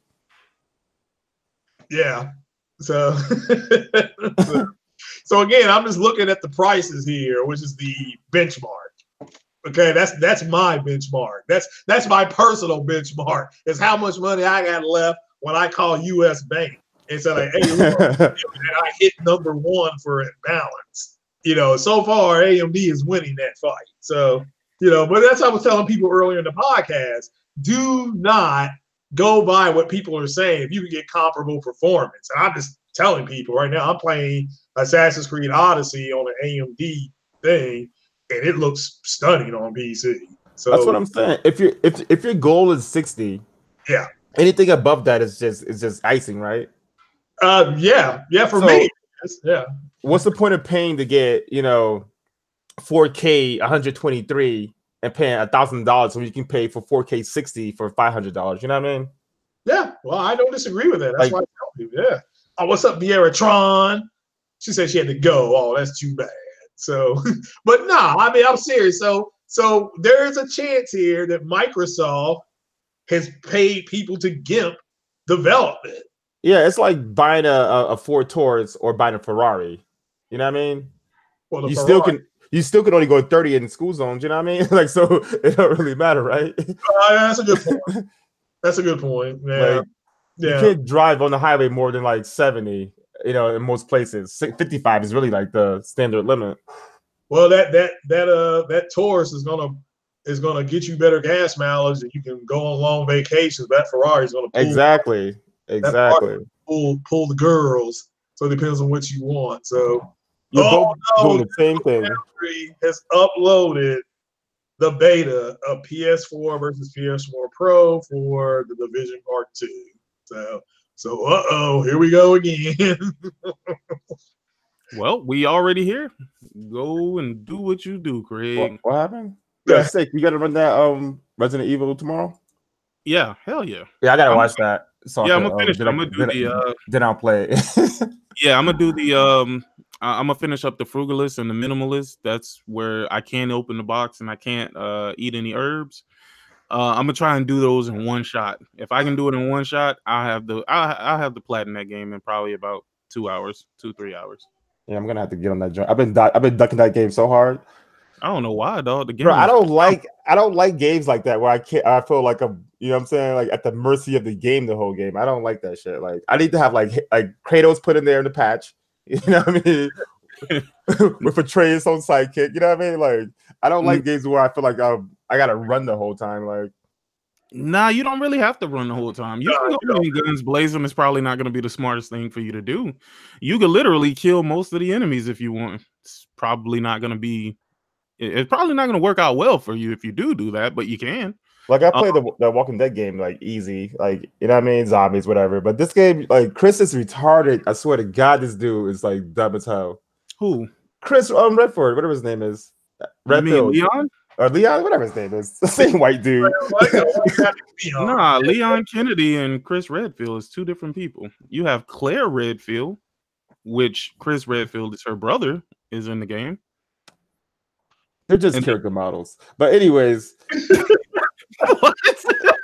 Bro, for real, that's what kills me about these like when like the whole Apex Legends with the gay people or whatever. Like, bro, they're not real. Like, wait, hold on.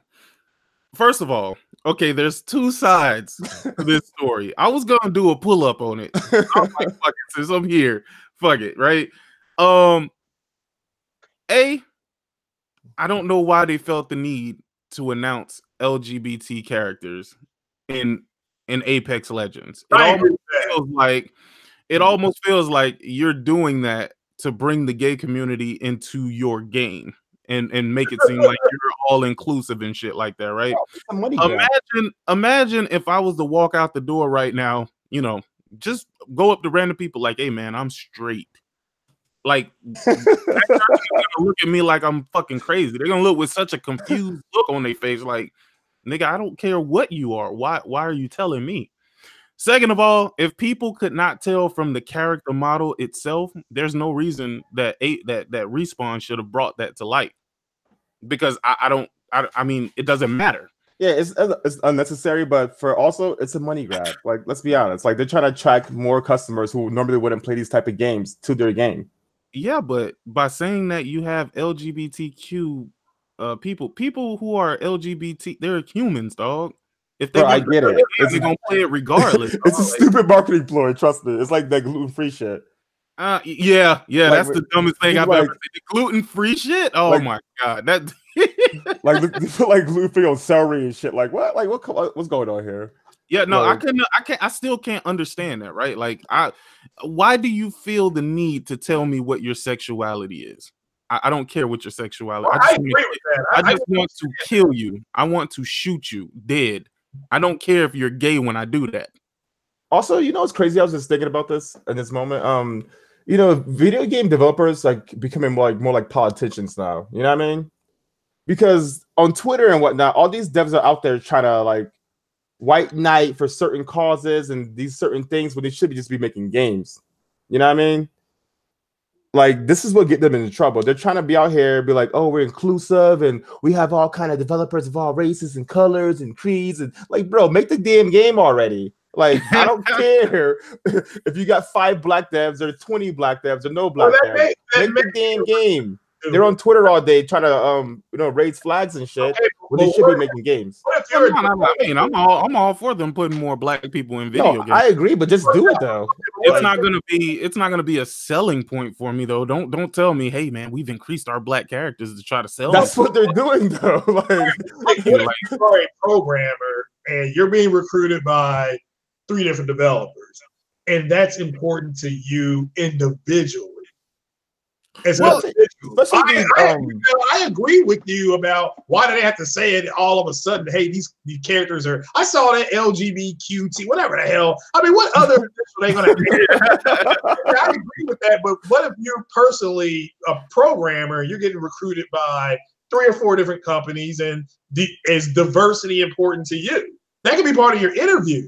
Hey, if diversity is important to you, Penn, and we have a very diverse team here that are making games. Like, what's important to me? Get my goddamn check. Well, I understand that too. So, it was bullshit them putting it out the way they did. I mean, let me give you my take on it, right? Like, okay, so here's the thing, right? I feel like everybody wants to be included somehow, some way, at some point, right? Yeah. You can't tell me as a black human, you've never been playing a game thinking, damn, I mean, all these white people in the game, but ain't no black people in the game. Well, everybody thinks like that. Right, you're gonna ask yourself that question: is it going to change the fact of whether or not a game is good or not? No. Look at Red Dead; they had plenty of black people in that shit, and it was terrible, terrible. But my original point was these game devs out here trying to like look good on Kotaku or IGN blogs or some shit. Like, I don't know superstars who's what trying to talk to. They're trying to be superstars. It's funny because I've seen a change, a crazy change. Like, you got people like Hideo Kojima, where he is not in the spotlight to that degree, but people love his work because he thinks outside of the box, which is why he's considered like a rock star in the gaming industry. But then you have people who willingly try to pander to their constituents, which I think is fucking ridiculous. So you have devs trying to become bigger than the game. Exactly. Just take a look at Twitter and look at some of these developers and look at some of the shit that they say. It'll stay on Twitter, bro. It'll blow your mind. The wrong thing that you can do is talk to people who you want to potentially buy your game, because they may talk to you and then figure out the type of scumbag you truly are. Sometimes it's better for you to shut the fuck up and stay in the shadows, my nigga. You say the wrong thing on Twitter, you're done. Like, look at Cliffy B. I think that Lawbreakers would have been a decent game and probably still would have been around right now if he wasn't on Twitter popping off. You know what I mean? Nope. I didn't play it. Cliffy B was dead in the water from the beginning, and it had nothing to do with where his game ended up. It had nothing to do with the game. Most people who I talked to said the game was fire, but his problem is Overwatch was that game at that time. Oh yeah, also that, but still his mouth didn't help. Yeah, but it wouldn't, even if he would have shut the fuck up and never said nothing, it still wouldn't have been shit because Overwatch was that game at that time. But you telling me that there's not a certain amount of people who follow these devs like they're fucking rock stars and buy their games regardless? They do. Here's the thing. I don't think as a developer you should be as accessible as you are. I've always been a firm believer of that. Stay in the background, stay in the shadows, shut the fuck up. Look at Anthem. Anthem, these people have been on the defense since fucking Anthem has been announced. Bro. And they've been on the defense for shit that ain't even have to do with Anthem, but it had to do with other games. And I'm just like, what the fuck? But the guy, what his name is, Mike Dara, something Dara. Mike Rambo? No, it's something Dara. Something. Oh, the other dude, yeah. They are constantly talking to these weird motherfuckers. They haven't realized that these niggas is crazy. Like, to a certain degree, I mean, seriously, like, look, I'm all for transparency and shit like that. I really am. But sometimes These people create a mountain out of a molehill, if that makes sense. They will take something so small and minute and blow that shit up. Look at the puddles. Look at the puddles. The puddles in fucking Spider-Man. They took something so minute and blew it completely the fuck up. They're so quiet on Crackdown 3. It's crazy. That is true. Just gonna say that too. The same people were very vocal about Spider-Man's puddles. They have nothing to say about Crackdown. Even when you show them the video side by side, this is what we were shown. This is what you got. Bro, I saw one of those GIFs with the whole city blowing up and shit. I was like, damn, that game looks sick. I was like, yo, where that game at? The original Crackdown 3, when they originally showed it with the whole city being destructible, that was crazy. Yeah. The shit we got, I don't know about that. Like, that ain't it. So they had a proof of concept done, and everybody thought that was the game. They were like, no, this is going to work much better on PC than console. But you had those politics go out there and say, no, this is going to be what the Xbox is. I would love to see a documentary on Crackdown 3. Like, I would love to see what the fuck happened in that game. Imagine this. How do you come out in 2014 and show me hella cloud destruction, destroying entire buildings? I'm talking about dust kicking up everywhere. And then you come back to me in 2019 and everything you showed me in 2015 does not exist anymore. Because it's in 4K though, right? But it's in Game Pass. It's 4K though, right? As OBJ the Dom was saying, it's going to be the best 4K game out there. It's in 4K, right? It's in Game Pass.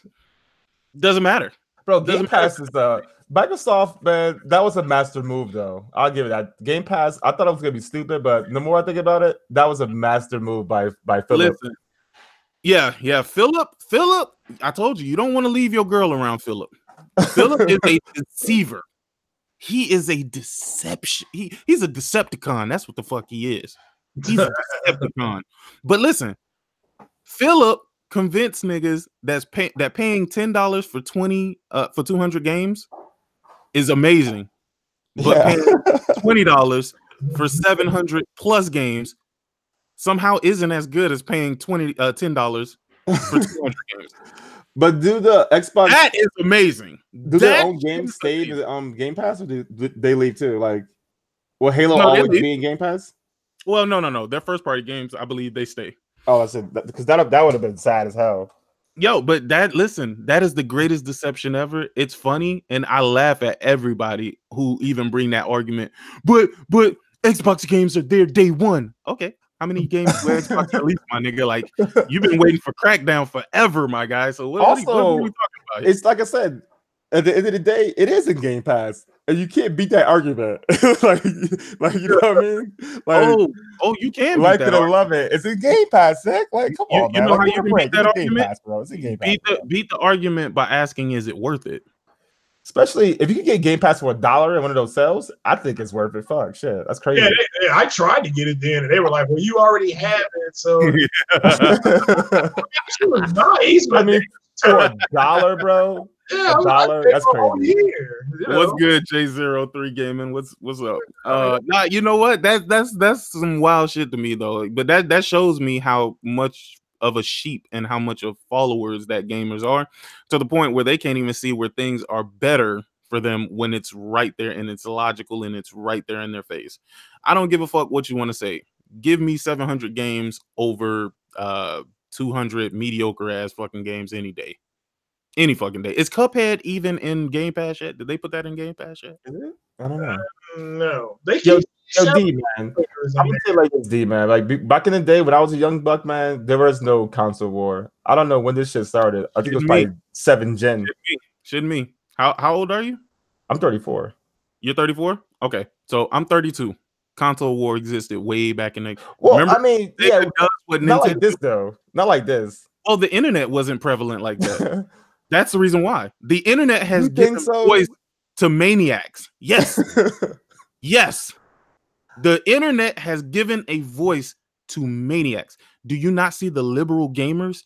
Do you not see, like, honestly, just take a look at half of the people on the Xbox side. Show me some PlayStation guys that says the same thing. I will be more than happy to acknowledge those. Y'all can't even use JTech TV no more, nigga. Nah.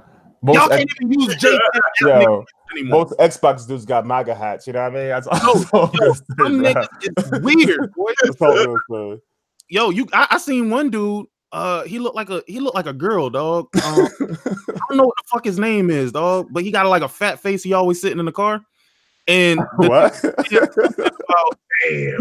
You know, anytime somebody start explaining themselves by saying, "But I have black friends," they're usually fucking racist as fuck. Right. Oh, yeah.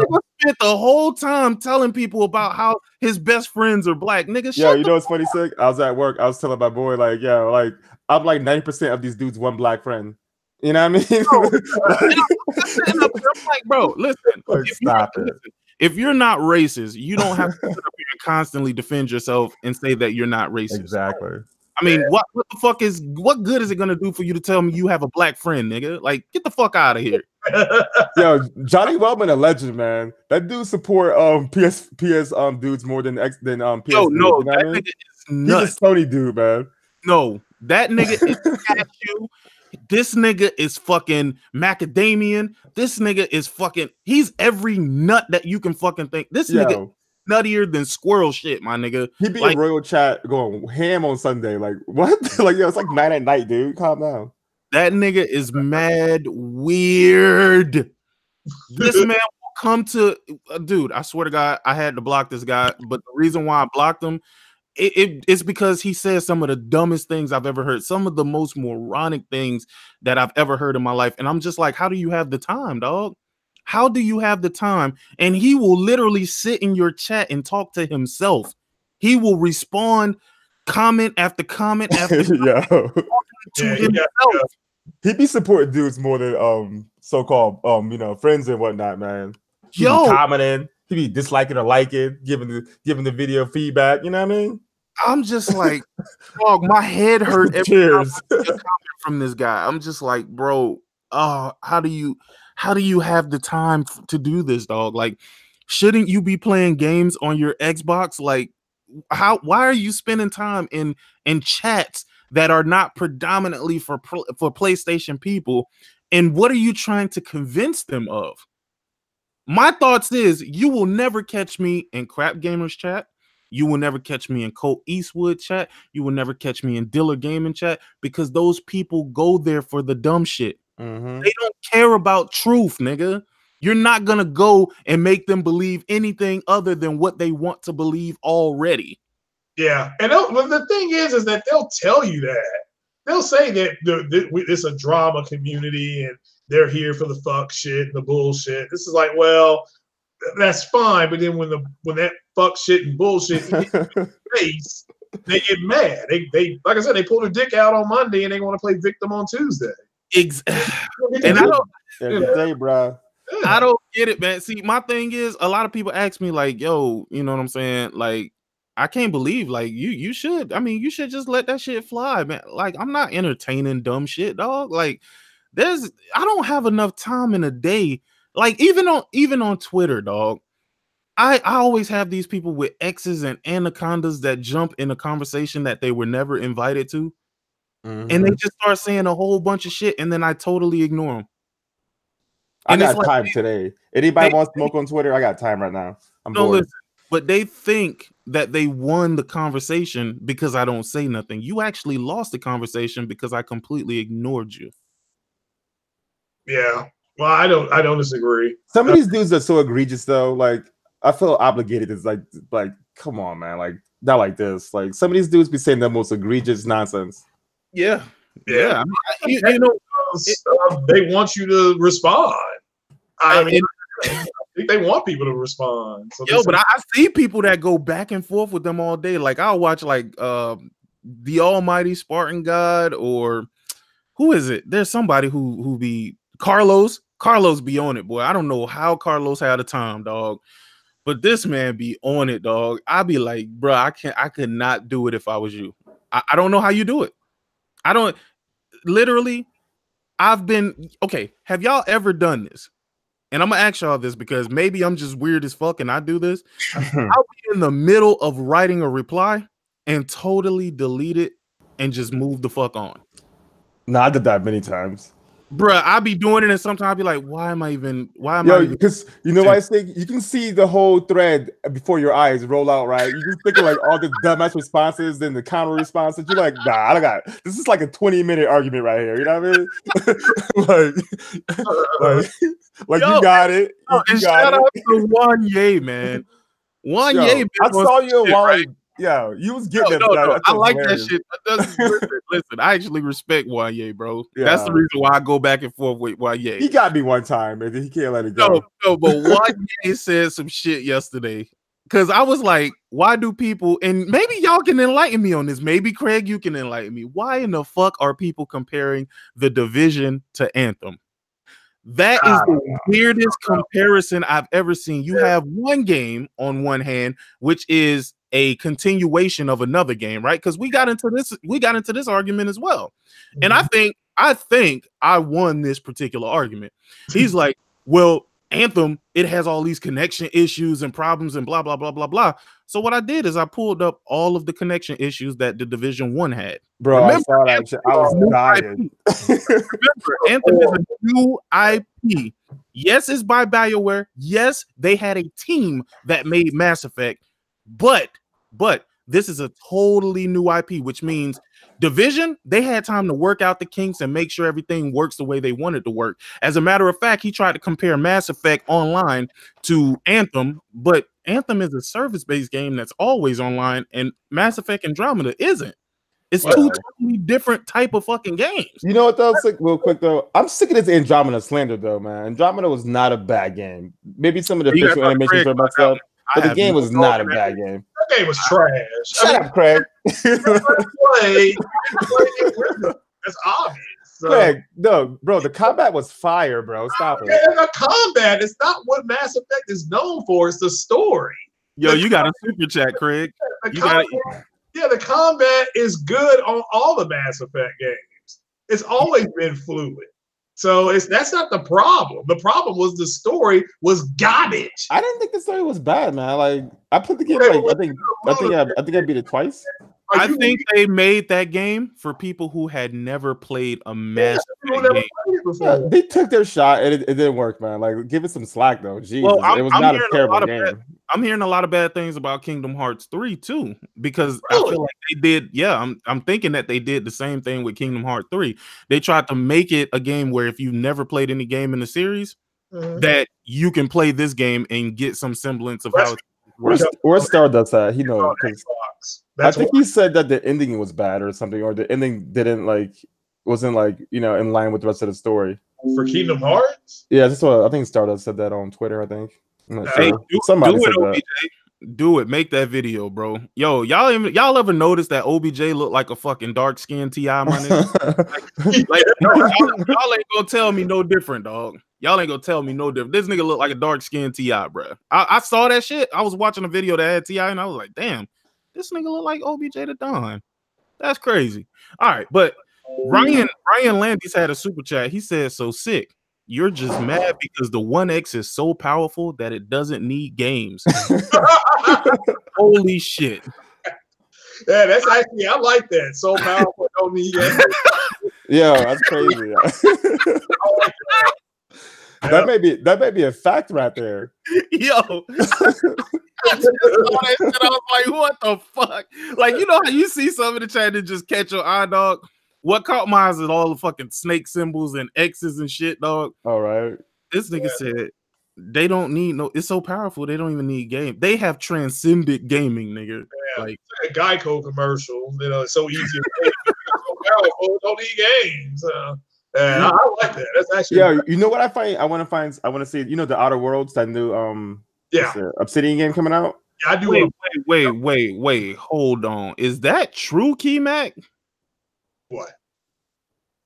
Bro, I don't know how that could be true, dog. That's impossible. Actually. Yeah, put that on Twitter, man. I need to see that. That's impossible, my guy. Right. He said Mads. I'm thinking he's talking about Mads Gaming. That's your man's, Craig. had his account since 2005, played 314 games, but completed one, which was Life is Strange. That's your boy and Mads, has man. an average completion of 3%. And he's arguing. Usually that's how it is. Wow. If you have all that time to argue about games on Twitter, you're not playing games. Yeah. That's a fact. Nobody can dispute that with me. No fucking body can dispute. You are not playing the game and then looking over to your phone like, oh, let me argue about this shit. Oh, let me go back to the game. You are not doing that. That can't be right, bro. Like, Yeah. I'm not gonna run with that. I gotta see that. Yeah. Yo, that's crazy. Well, Life is Strange is a great game. So I don't blame him for completing that game. That's one of the best games I've ever played. So trying to figure out what those two pasty white girls is going to do next is crazy. That is a crazy stat, though, Greg. Because this dude be on Twitter like with these intellectual video game videos and shit. If you're not even beating games, bro, you gotta log off. He be talking about specs, dog. That's his problem. This nigga be talking about what's inside the box. He don't give a fuck. He be zooming in 800%. Like,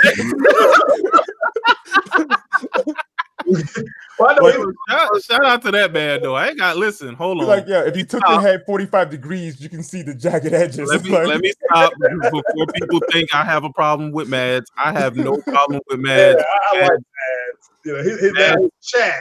His comment section, they go full retard. It's not his fault. I mean, they got some dumbass people in there. I mean, he put out that thing this morning about the pro running DM5 or Devil May Cry 5 better, and you should have seen the damage control come out of those Xbox people. I mean, they were just crying. They've been crying. Is the game good? Well, I haven't played. What, Devil May Cry? Yeah. Don't you dare ever ask. No, that's what I'm saying. Like, my thing is like, my thing is more than anything, you YouTubers, you guys, you influencers, you gotta stop talking about games again. Like, people like Mads talking about these specs and shit. Every game come out, need a spec video. No, I agree. I agree. Getting out of control. Digital Foundry and NX Gamer and shit like that. Everybody's Let me be honest with you though, man. Devil May Cry is a breath of fresh air. It looks good. It plays good. The demo is only 20 minutes, nigga. But I feel like, dog, I need to play more. I need more, dog. I still got to beat Far Cry 5. Now, will the demo code change a whole Same lot? Same here. I have not beaten Far Cry 5. I'm so ashamed of myself. I am so ashamed of myself. I definitely got to beat Dragon Quest 11 though. I'm real far in the game, so I got to go back. That's the thing. I'm gonna fully stream Dragon Quest 11 because I was supposed to play Dragon Quest 11 a long time ago and never got around to it. And then I started working dumbass hours and literally haven't been able to get to nothing. Yeah, that's why in my free time I was just like, fuck this YouTube shit. I'm gonna play fucking games, nigga, because. No, I couldn't do YouTube and then play games and then work the amount. Because, dude, when I tell you the amount of hours I work, dog, trust me, that shit. I thought you was working for Rockstar for the holidays. I was like, this. Yo, you know what though? Here's the thing, though. That's why I could listen. My honest critique on that is that I could never understand why people were faking as if they were like so tight about these people working these amount of hours. Nigga, when I saw my check, I was like, this is what you do it for. Exactly. This is what you do it for. Like, I have no regrets, my nigga. Yeah. Dude, I was at work more than I was home, my nigga. Who was complaining though? I'm curious. Like, how did that start? Was it an ex-employee? Niggas with no job was complaining. Yeah.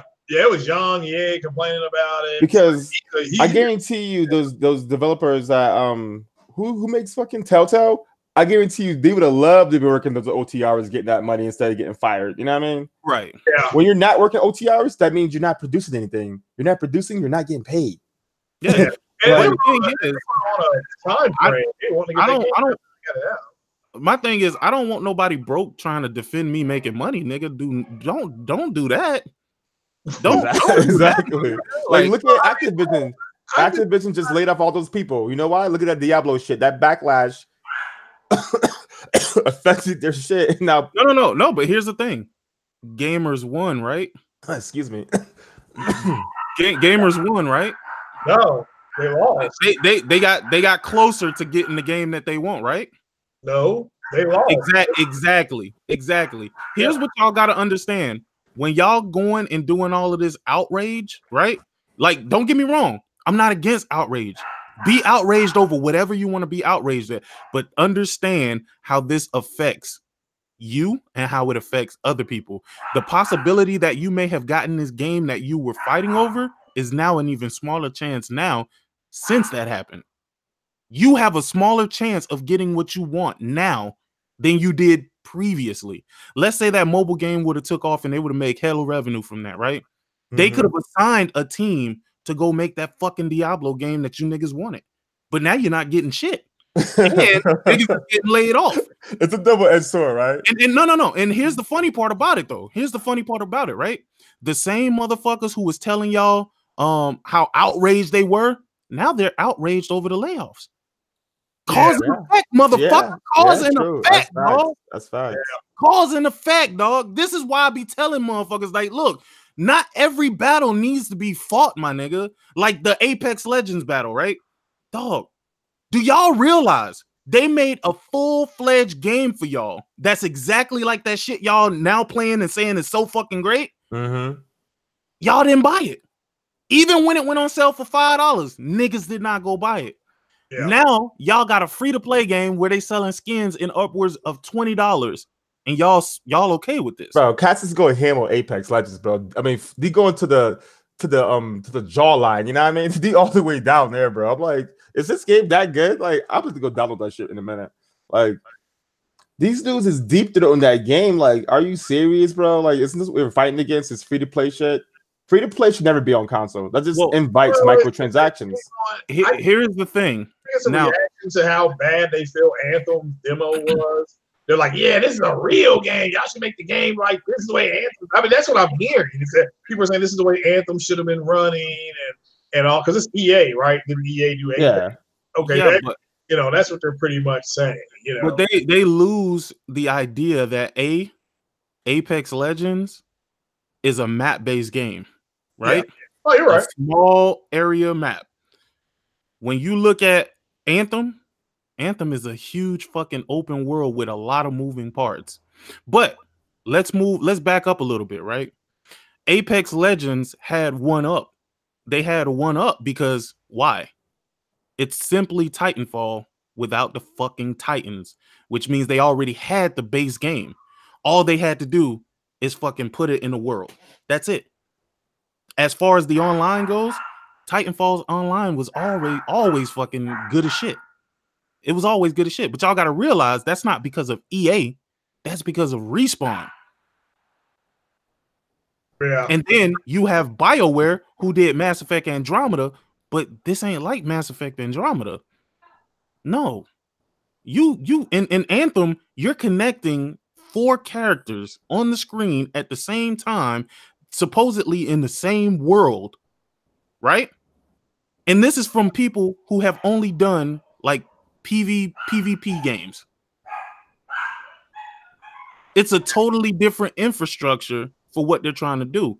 Instead of giving Anthem a chance and letting them actually get shit together, niggas is like, oh yeah, we're just gonna slander it out the gate. But let's not. Here's the thing. They did the same thing with Division, though. People seem to forget the past. When the Division first came out, keep in mind, Ubisoft had done online games before, right? Right.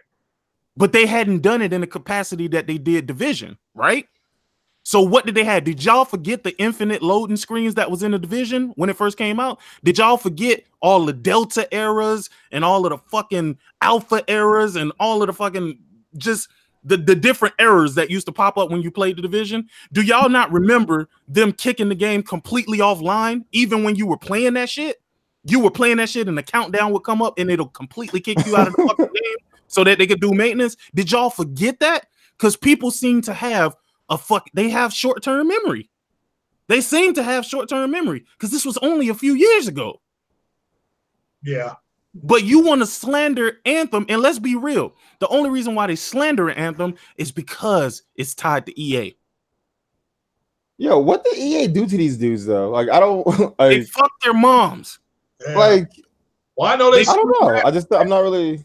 Yeah. Well, see, look. There was a backlash when Mass Effect Andromeda came out. There was a huge backlash against EA. No. That's BioWare's fault. BioWare. No. Look at this though. Look, Craig. BioWare sent their A team to work on this Avengers game. That's not EA's fault. Like they could have made Andromeda. They could have had the B team doing like small background stuff, like environments and whatnot, and then moved on to this Avengers game. Yeah, like Bioware is the one who made the decision to send which team to do which project, and then they decided that Mass Effect wasn't important to them. Yeah, and that made the Mass Effect community that pissed them off, and they literally were saying they're gonna boycott the rest of EA's games. I mean, I'm one of them. That's why they brought Casey Hudson back. They brought Casey Hudson back because he's like one of those Todd Howard, Phil Spencer type dudes that people follow for some reason. Yeah. So when you brought Casey Hudson back, everybody thought everything's cool now. Everything's good. Well, everybody thought, okay, they would try to either do a Dragon Age game or a Mass Effect game. And again, we saw a brief glimpse of a Dragon Age type of game. So the next Dragon Age is day one for me. Like, I'm sorry. But at the end of the day, they've been mad ever since. Like, they stopped. Look, that community stopped podcasting. Bro, PC dudes have no chill. So this FYI, they've been mad ever since. Anytime people like the Andromeda nerds and Gamer MD80, MD83. I mean, they had 40, 50,000 subs, and they stopped because Mass Effect Andromeda was getting ripped apart. And so it's just like to their credit, they followed. They had these lead up channels. They gassed the game up to be so they got early access. Got invited out to EA to play the game, and the game turned out to be trash. And everybody got mad at them, so they stopped podcasting. They just stopped. They were just like, okay, well, you know what? There's no reason to have a Mass Effect channel if there's no more Mass Effect games. Well, so here's the question, right? Here's the question. So beyond that, right? Let's not compare it to Mass Effect. Let's just compare Anthem based on its own merits. Mm-hmm. What's wrong with Anthem? Me personally, I thought it was just like Destiny, but that's it. It's a Destiny clone, which I think is fun. It is fun. It's like somebody that would be mad because Saints Row is a Grand Theft Auto clone, because that's what it is. It's more over the top, but so is Grand Theft Auto. So it's So you My thing is, clone is a harsh word. It's like saying that every racing game is a clone of a racing game. Well, that means that The Division is a clone of Destiny as well. I mean, it's a looter shooter, right? You go out, you shoot shit for a long period of time, you collect stuff, and then you move on. They tried to put a story in there, and I like the story. Division, smallpox, that shit spreads horribly. So does that mean that Forza is a clone of Gran Turismo? Does that mean like Forza Horizon is like Ridge Racer or Need for Speed? No, Motorsports is Microsoft version of Gran Turismo. Just as Forza, so it's a clone of Gran Turismo is what you're saying. It's Microsoft's version. It's their Gran Turismo. So you're saying that Forza is a clone of Gran Turismo. Forza Speed Racer. We don't need semantics. We don't need the semantics. We just need. No. That's what Motorsports is. Just right. So you think Forza Motorsports is a clone of Gran Turismo? Yeah, that's their version of it. Because Forza Horizon. So do you believe that Gran Turismo is a clone of Outrun on the Sega Genesis? I didn't play Outrun, so I couldn't tell you. Do you think that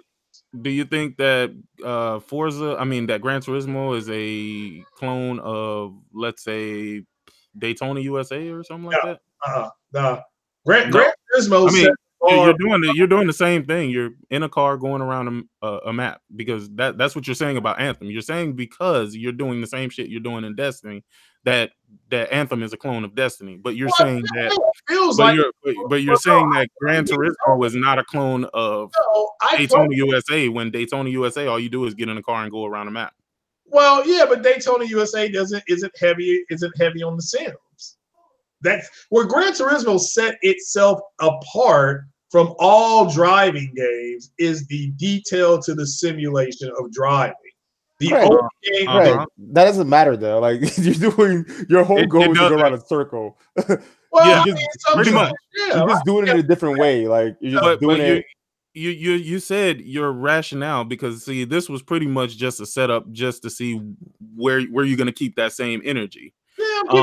energy. No, you're not. You try to differentiate Forza from Gran Turismo by saying it's Microsoft's take on it, but then not really admitting to the fact that it's a clone.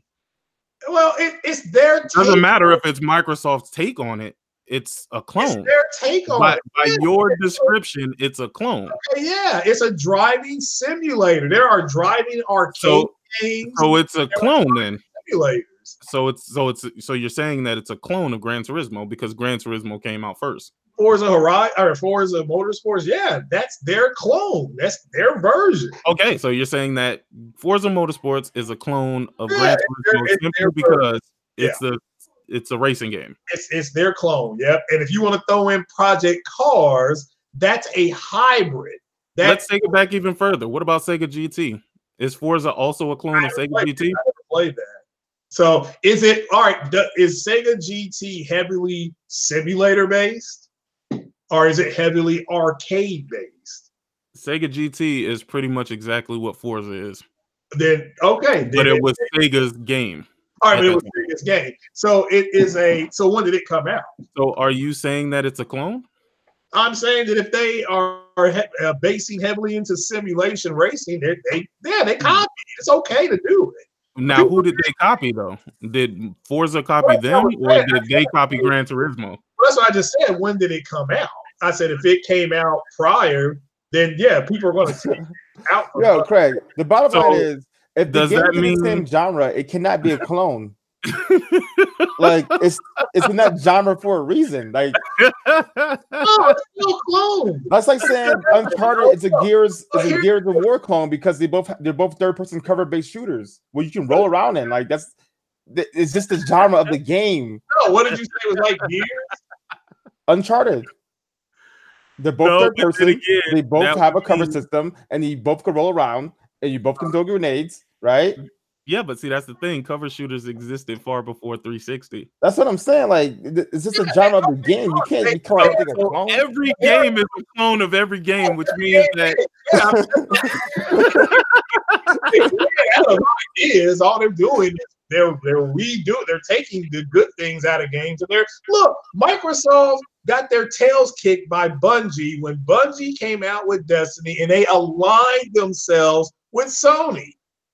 And so, okay, EA is closely aligned with who? Microsoft. So they walk into the office, they pull their pants down and say, we're going to give you a game that's pretty much a clone of what they're doing on Destiny. You're running around, you're shooting to me, like I've said. Bro, I could just say Cuphead is a Contra clone. Yeah, pretty much. Like, it's the genre of the game, Craig. You can't say the same genre as a clone. It's impossible. By definition, of course, they're going to be the same because they're in the same genre. What you call it is Monster Hunter. Anthem is Monster Hunter, Mass Effect, and Destiny rolled into one game. But it is. It just is. It's not the end of the world. Yo, you lost me at Monster Hunter. So is King of Fighters a Street Fighter clone? I've never played King of Fighters. Is Virtual Fighters Battle Arena to Shinden clone? All right, what's the first fighting game that took off in the arcade? I would have to say Street Fighter. It came out before Mortal Kombat. See, it was a game called Karate Champ. Oh shit! No, you see, you going way back to the fucking. Street Fighter took elements of that and put it into their game, and everything else, and then the game that stood out was Mortal Kombat because of the violence, because of the blood. Yeah, but Mortal Kombat, Street Fighter is a bigger arcade game. Street Fighter, I didn't say it wasn't, but what made Mortal Kombat stand out? The blood, violence. Yeah, so and that's the reason why it was only in certain arcades. Like that shit wasn't everywhere. People weren't like trying to have that in their backyard. Said that no matter what, it could be Virtual Fighter 50, it could be DOA, it could be whatever. Nothing will touch. Wait, hold on. Let's back up. What the fuck are we talking about right now? Like, I just thought about this. I was like, hold on, wait. Are we really talking about every game being a clone of another game? Because it's true though. Like, I don't understand this whole everything's a clone, everything's trash. But then, yet when Apex Legends came out, Cass was like thinking that shit was the best thing since sliced bread. I saw that. I think like, YJ said that game was a fresher breath of fresh air. Yeah. Yeah, Now, he was trying to troll me though. He was trying to troll me with that Yo, one. that's crazy. That's any game, if somebody says a game is a clone, that's a compliment. It's like, look, we're gonna copy what they did. Saints Row, those guys came out and said we copied what Grand Theft Auto did. We just went more over the top. No, Now, I can tell you that Grand Theft Auto copied Final Fantasy VII.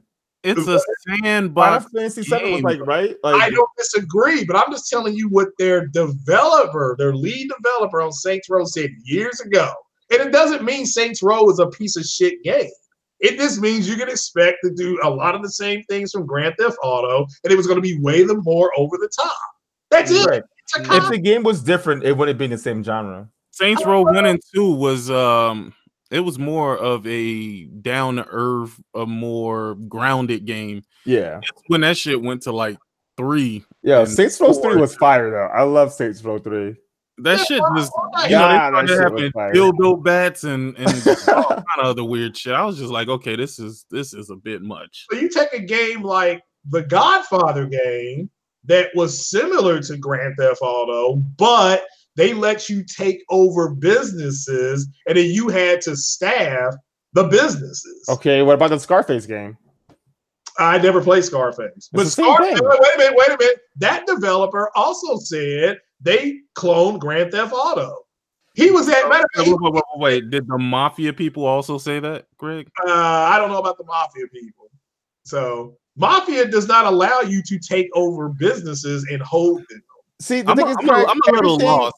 I'm a little lost. Grand Theft Auto had the privilege of being the first game to really drop with 3D graphics like that in that type of open world environment. They had the privilege of being first. Driver, no, they're on record saying that they copied Driver. Yeah, but you couldn't get out the car though. Like, I understand. Grand Theft Auto 1 and 2 was top looking down, right? Or whatever they call it. Yeah, every game is derivative. So like, come on. Driver came out, that changed everything. So they've said this. Rockstar Games said we knew we had to make the driving physics similar to Driver. So now you're playing Driver with Grand Theft Auto. But think about it, Craig, though. The developers couldn't do that because they didn't have the technology. You know what I mean? Possibly. And no, it's facts. Like, they have to make it top down or whatever. Like, yeah, but don't get me or anybody saying it's a clone means the game is terrible. I think is and they use them in the same game. It's okay. I think it's intellectually dishonest to say that it's a clone because it has the bad stigma attached to it, and you know that, Craig. Come on now, there's a bad stigma attached to it. I saying that it's a clone. It's dismissive of the game. Not even sick. When we were playing that game the other day, when they showed what was that thing called, a ghost or something like that. Sick was even like they took that right from Destiny. That's the same shit. It's like saying about the storm, but it's like saying Metro is a Fallout clone. Like it's dismissive of the game. That's what I'm saying. Metro, no, I don't think it is because Fallout allows you to do the VAC system. Therefore, it's it. Now, are there some things that it's post-apocalypse? I guess they're both first-person shooters. Like, what are you talking about? Like, it doesn't matter. They're first-person shooters. The game is basically the same. Yeah, it's their take on post-apocalypse. That's like all the zombie games. The zombie games suck, except for Resident Evil. All these zombie games are still trying to capture what they did in Resident Evil, and they can't do it. I'm sorry, Zombies Ate My Neighbors was dope. I don't know what you're talking about. I'm not saying it wasn't a good game, but as far as that visceral, no, that was before Resident Evil. Yeah, but as far as the visceral feel that you get when you play the original Resident Evils way back when, even to now, people are like they're having it's having a visceral effect on them. But everybody, you're doing the same things, whether you play when you're Left 4 Dead, zombie game, well, it's a clone of Resident Evil. So do you believe that every first-person shooter copies Doom? Doom, yeah. Because you had Doom, what did you have after that? You had Wolfenstein. No. What person shooters have not evolved? Like, Wolfenstein did change because no. It's not Wolfenstein. It's Wolfenstein. Oh, okay. I'm sorry. But you had Doom, and then what copied Doom? Quake. And they tell you that. Doom's just the Doom's. I mean, was it Doom's just the freaking what? Like Pong clone, like you know what I mean? Like, go way back. Yo, technically, didn't Tecmo Bowl copy Pong? Like, think about it. Think about it for a second. Yeah, Tecmo Bowl copy Pong, right? The same mechanics, yeah. Yeah. You try to make it to one side or the other, just score, right? It's the same mechanics, man. Oh my god, like that. wait. So Uncharted and Tomb Raider copy Pitfall. Yeah, they've got it. Look, they stole. They used. Yeah, they did. Man. I mean, what do you think they're getting this shit from? Nothing was like Pitfall. Like The Witcher copies Zelda, yeah. so Had to. Yeah, The Witcher is a Zelda clone. It's a Zelda clone. Facts. Most games are Zelda clones when it comes to those RPG games. Horizon Zero Dawn, same way. They're all open world. You kill stuff and you can loot. Wait, so every kart game copied Mario Kart. What kind? You say kart game? I don't know. Yeah, every kart racer copied Mario Kart. I've not played any other kart races. Duck Hunt is the father of first-person shooters. Like, yeah. Holy so shit. yeah, I mean, just people are taking the best. It's no different than somebody will come to you. Okay, when they build. So Madden copied Tecmo Bowl. Madden took NBA Live copied Barkley Shut Up and Jam. I mean, Bird. What was it? Larry Bird. Well, Madden copied with Joe Montana football, right? Yeah, Madden did take a lot of the physical element. Joe Montana brought in physical elements. The only thing that has changed, Craig, is the technology to put out your vision of your vision. Like that's. I don't think it's a clone at all. I think it's their take on that particular genre of game. Their take on that particular genre of exactly. Game is not equal. Clone means you copied pixel for pixel. Character models and things of that nature. That's what a clone is. Yeah, and when clone is a carbon copy.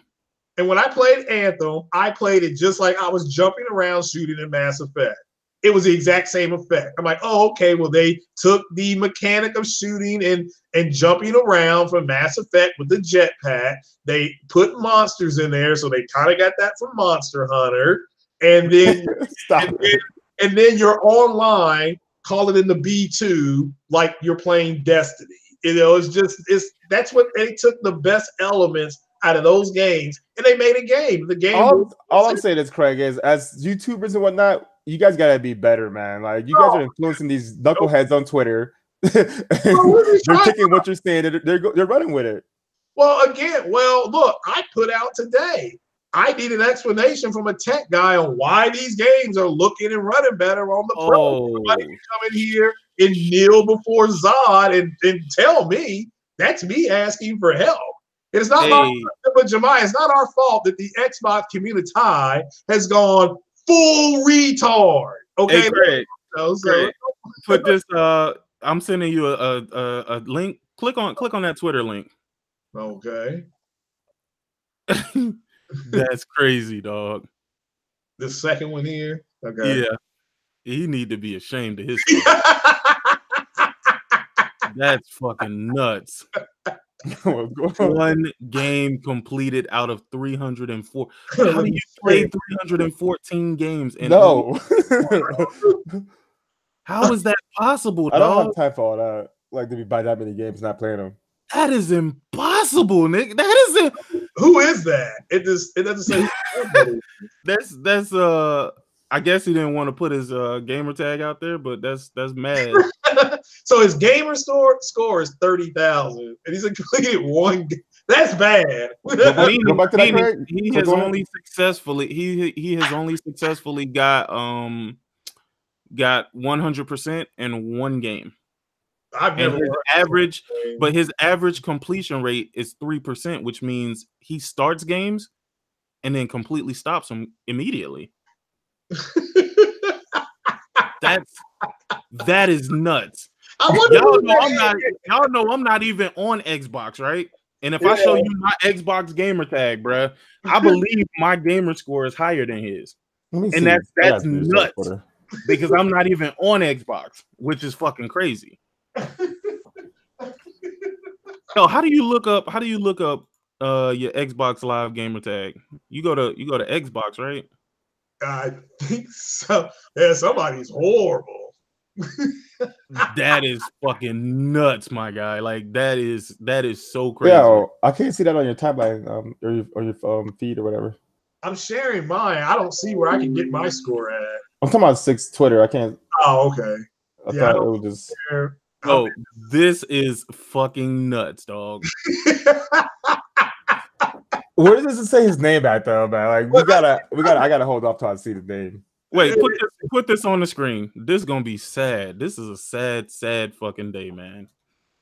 All right, I gotta come back over there now. Oh damn, Royal, what's up? Yo, that's fucking nuts, dog. Did we talk about Devil May Cry? Yeah, and if anybody out there wants to tomorrow at some point can come in here and kneel before Zod, and you put that in the chat. I mean, okay. What, kneel before Zod? Yeah, I did put that up there. No, I wouldn't see that shit that Sick talk about. Yeah, hey, this is mine. Mine popped up. Yours popped up? Oh, that's because I went directly to. How you look up somebody? Hold on. Okay. I'll tell everybody mine. People don't think I. Yo, tell me your boy completed one game. Don't say that. Hey, where did you? I'll take a screenshot. I'll take a screenshot of it. That'll make it easier. If I take a screenshot and. But then again, how am I gonna send you the goddamn screenshot? Yeah, there's mine. 7,002. But let's see how many my games. Let's see. How do you link somebody to your profile? Oh, that I do not know. Yes, I've got the Forza, I've got the Quantum Break. What does Xbox do that? Shit. I don't know. I told them to come in here and deal before Zod and explain this shit, and everybody ran off. And so, except Taser the Light, who was in here trying to damage control. So, and there's my PC. I don't know what he was trying to do. All right, so there's my PC games right there. For I didn't know I had Cuphead. Cool, I guess I can play that on PC. I didn't know I had.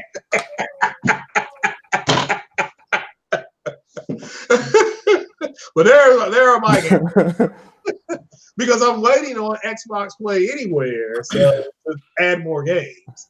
So when they add more games, I can play more Xbox. Yeah, until Microsoft fixes that Windows Store, I refuse to buy a game from them. Well, if they how hard is that, man? That's an insult to PC gamers, bro. Like we started this shit, and then you guys gotta this is.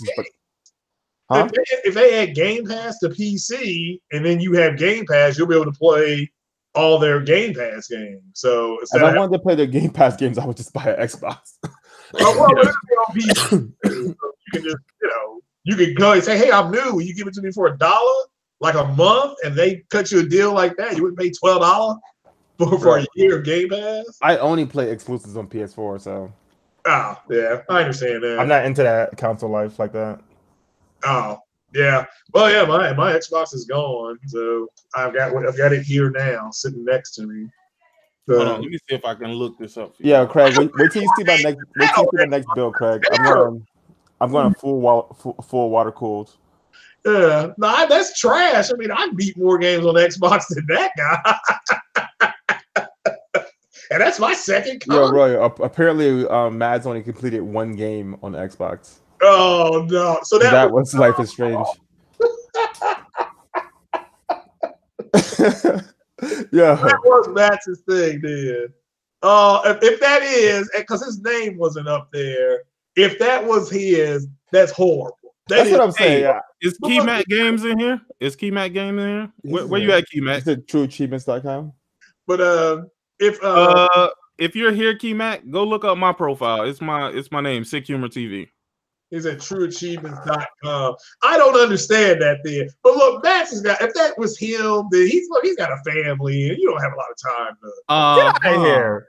You got enough time to make video after video after video after video, but not time to play games. Yep. You have enough time to buy 314 games, install them, turn them on, and then not play them. You're right. I can't fit. I'm sorry. That is bad. Jesus. Yo, that is nuts, my guy. Like, yeah, you know what though, man? I believe if you look up the majority of Xbox fans, like the ones that are very vocal, like they are, not the ones that are in the background. Because you got some real, like, you got people like Macca Games. That dude, he fucking plays his games. But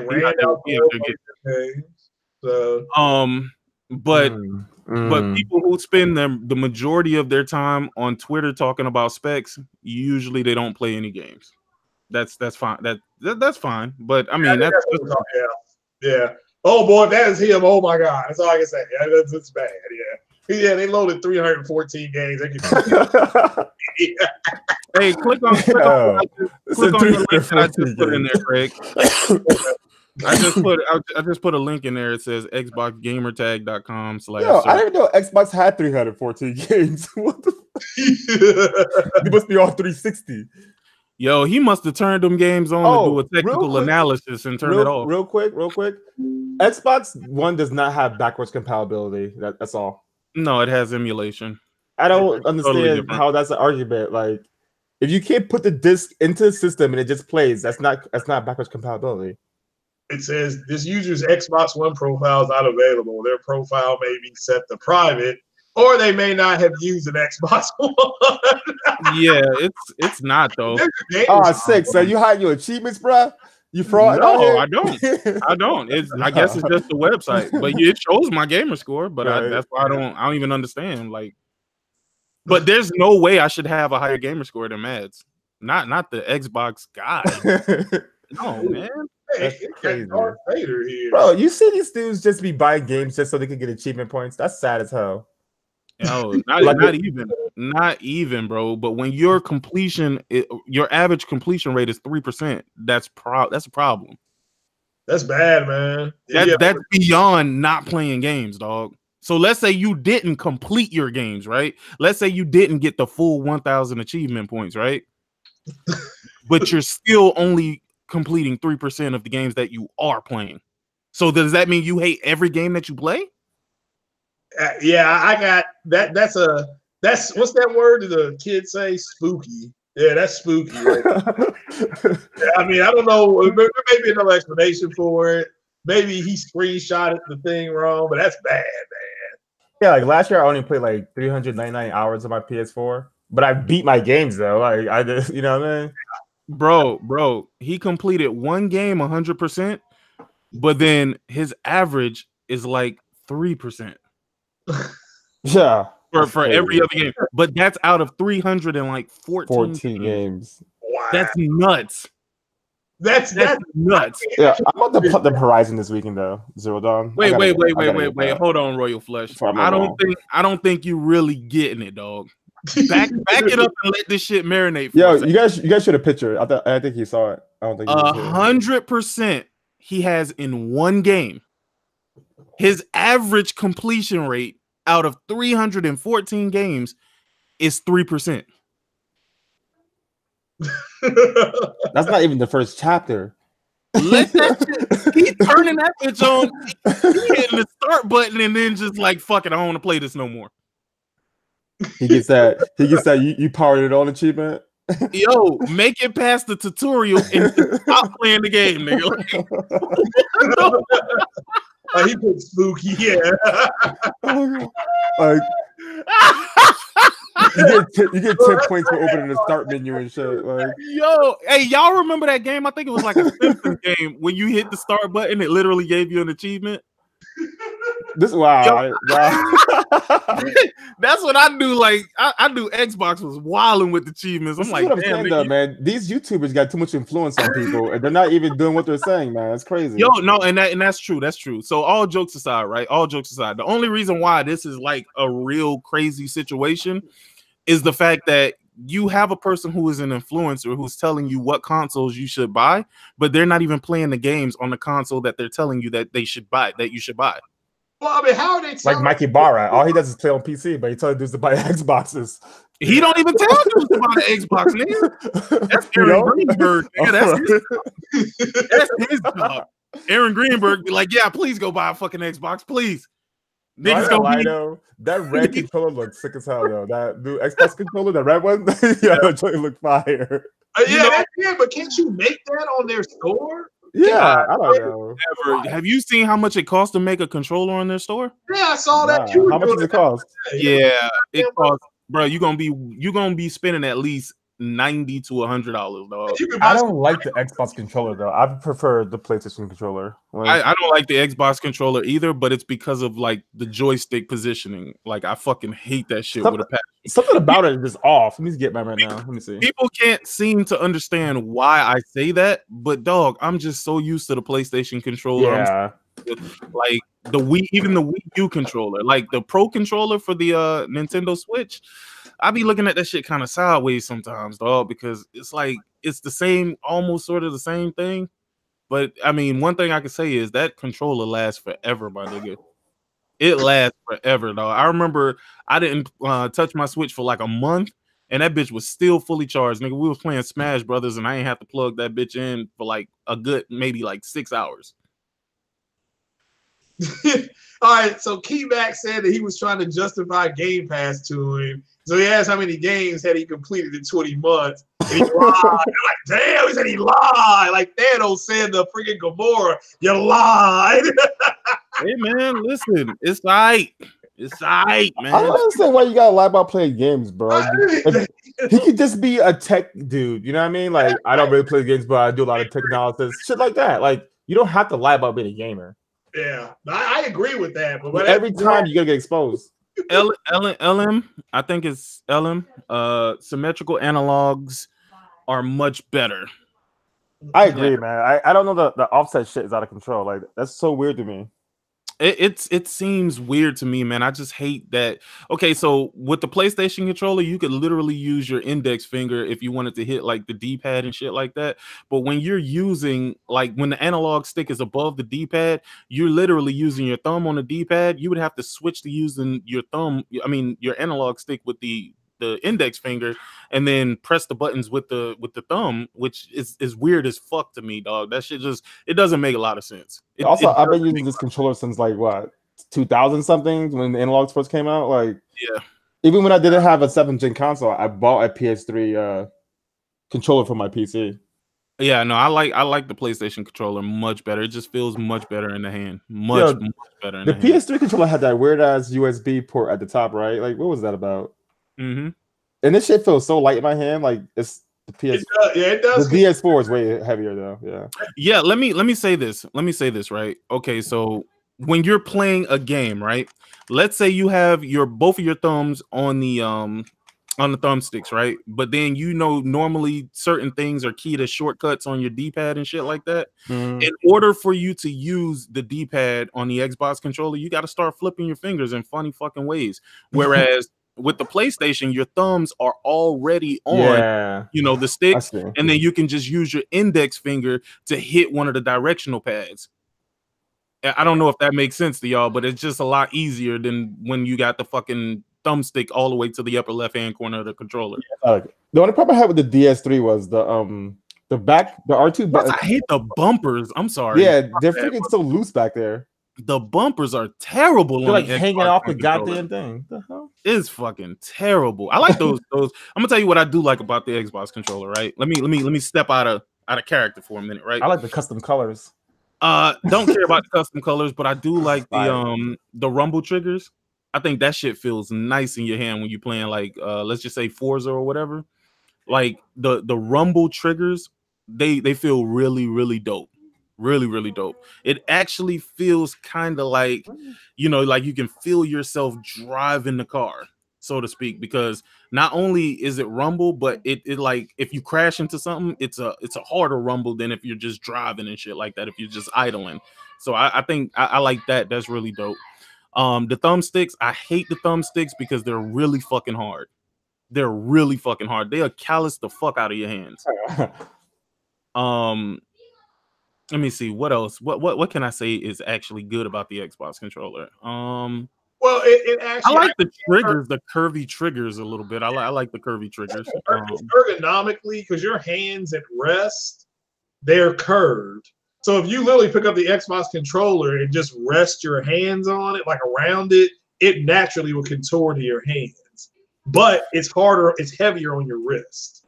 See, it is heavier on your wrist. The thing about that is that I don't know, man. Maybe I just got some weird ass hands, but the PlayStation controller fits right in my hand, bro. I mean, it's my controller. Right? Well, so does the PlayStation one does too, but it's harder on your fingers, but it's better on your wrist.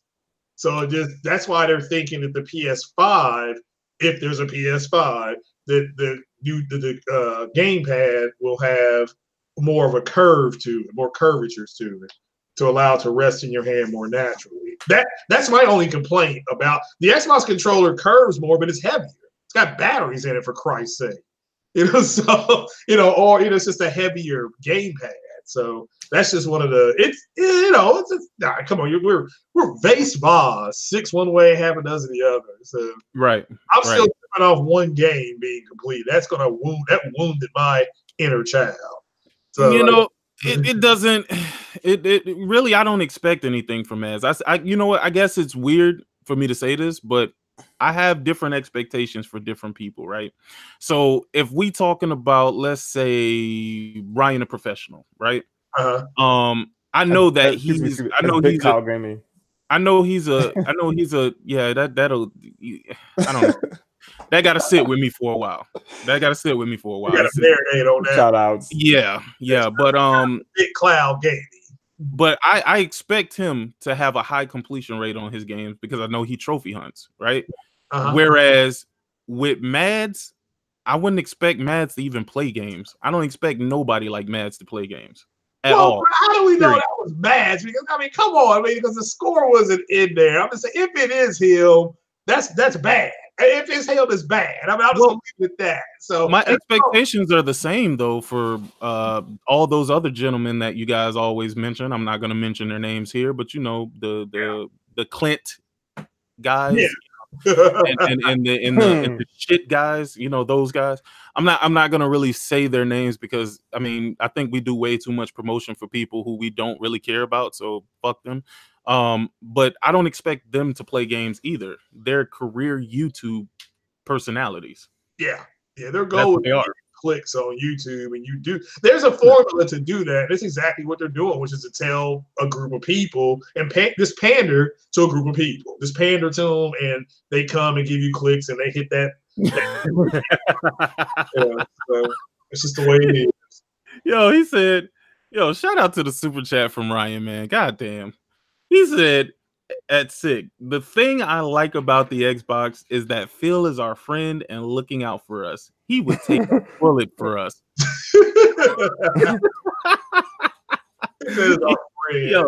No, but y'all gotta really set y'all expectations differently for these people, right? Like I make jokes about it and shit like that, and I think people probably think I don't like Mads. I think Mads is an all right dude, right? Mads is a cool dude.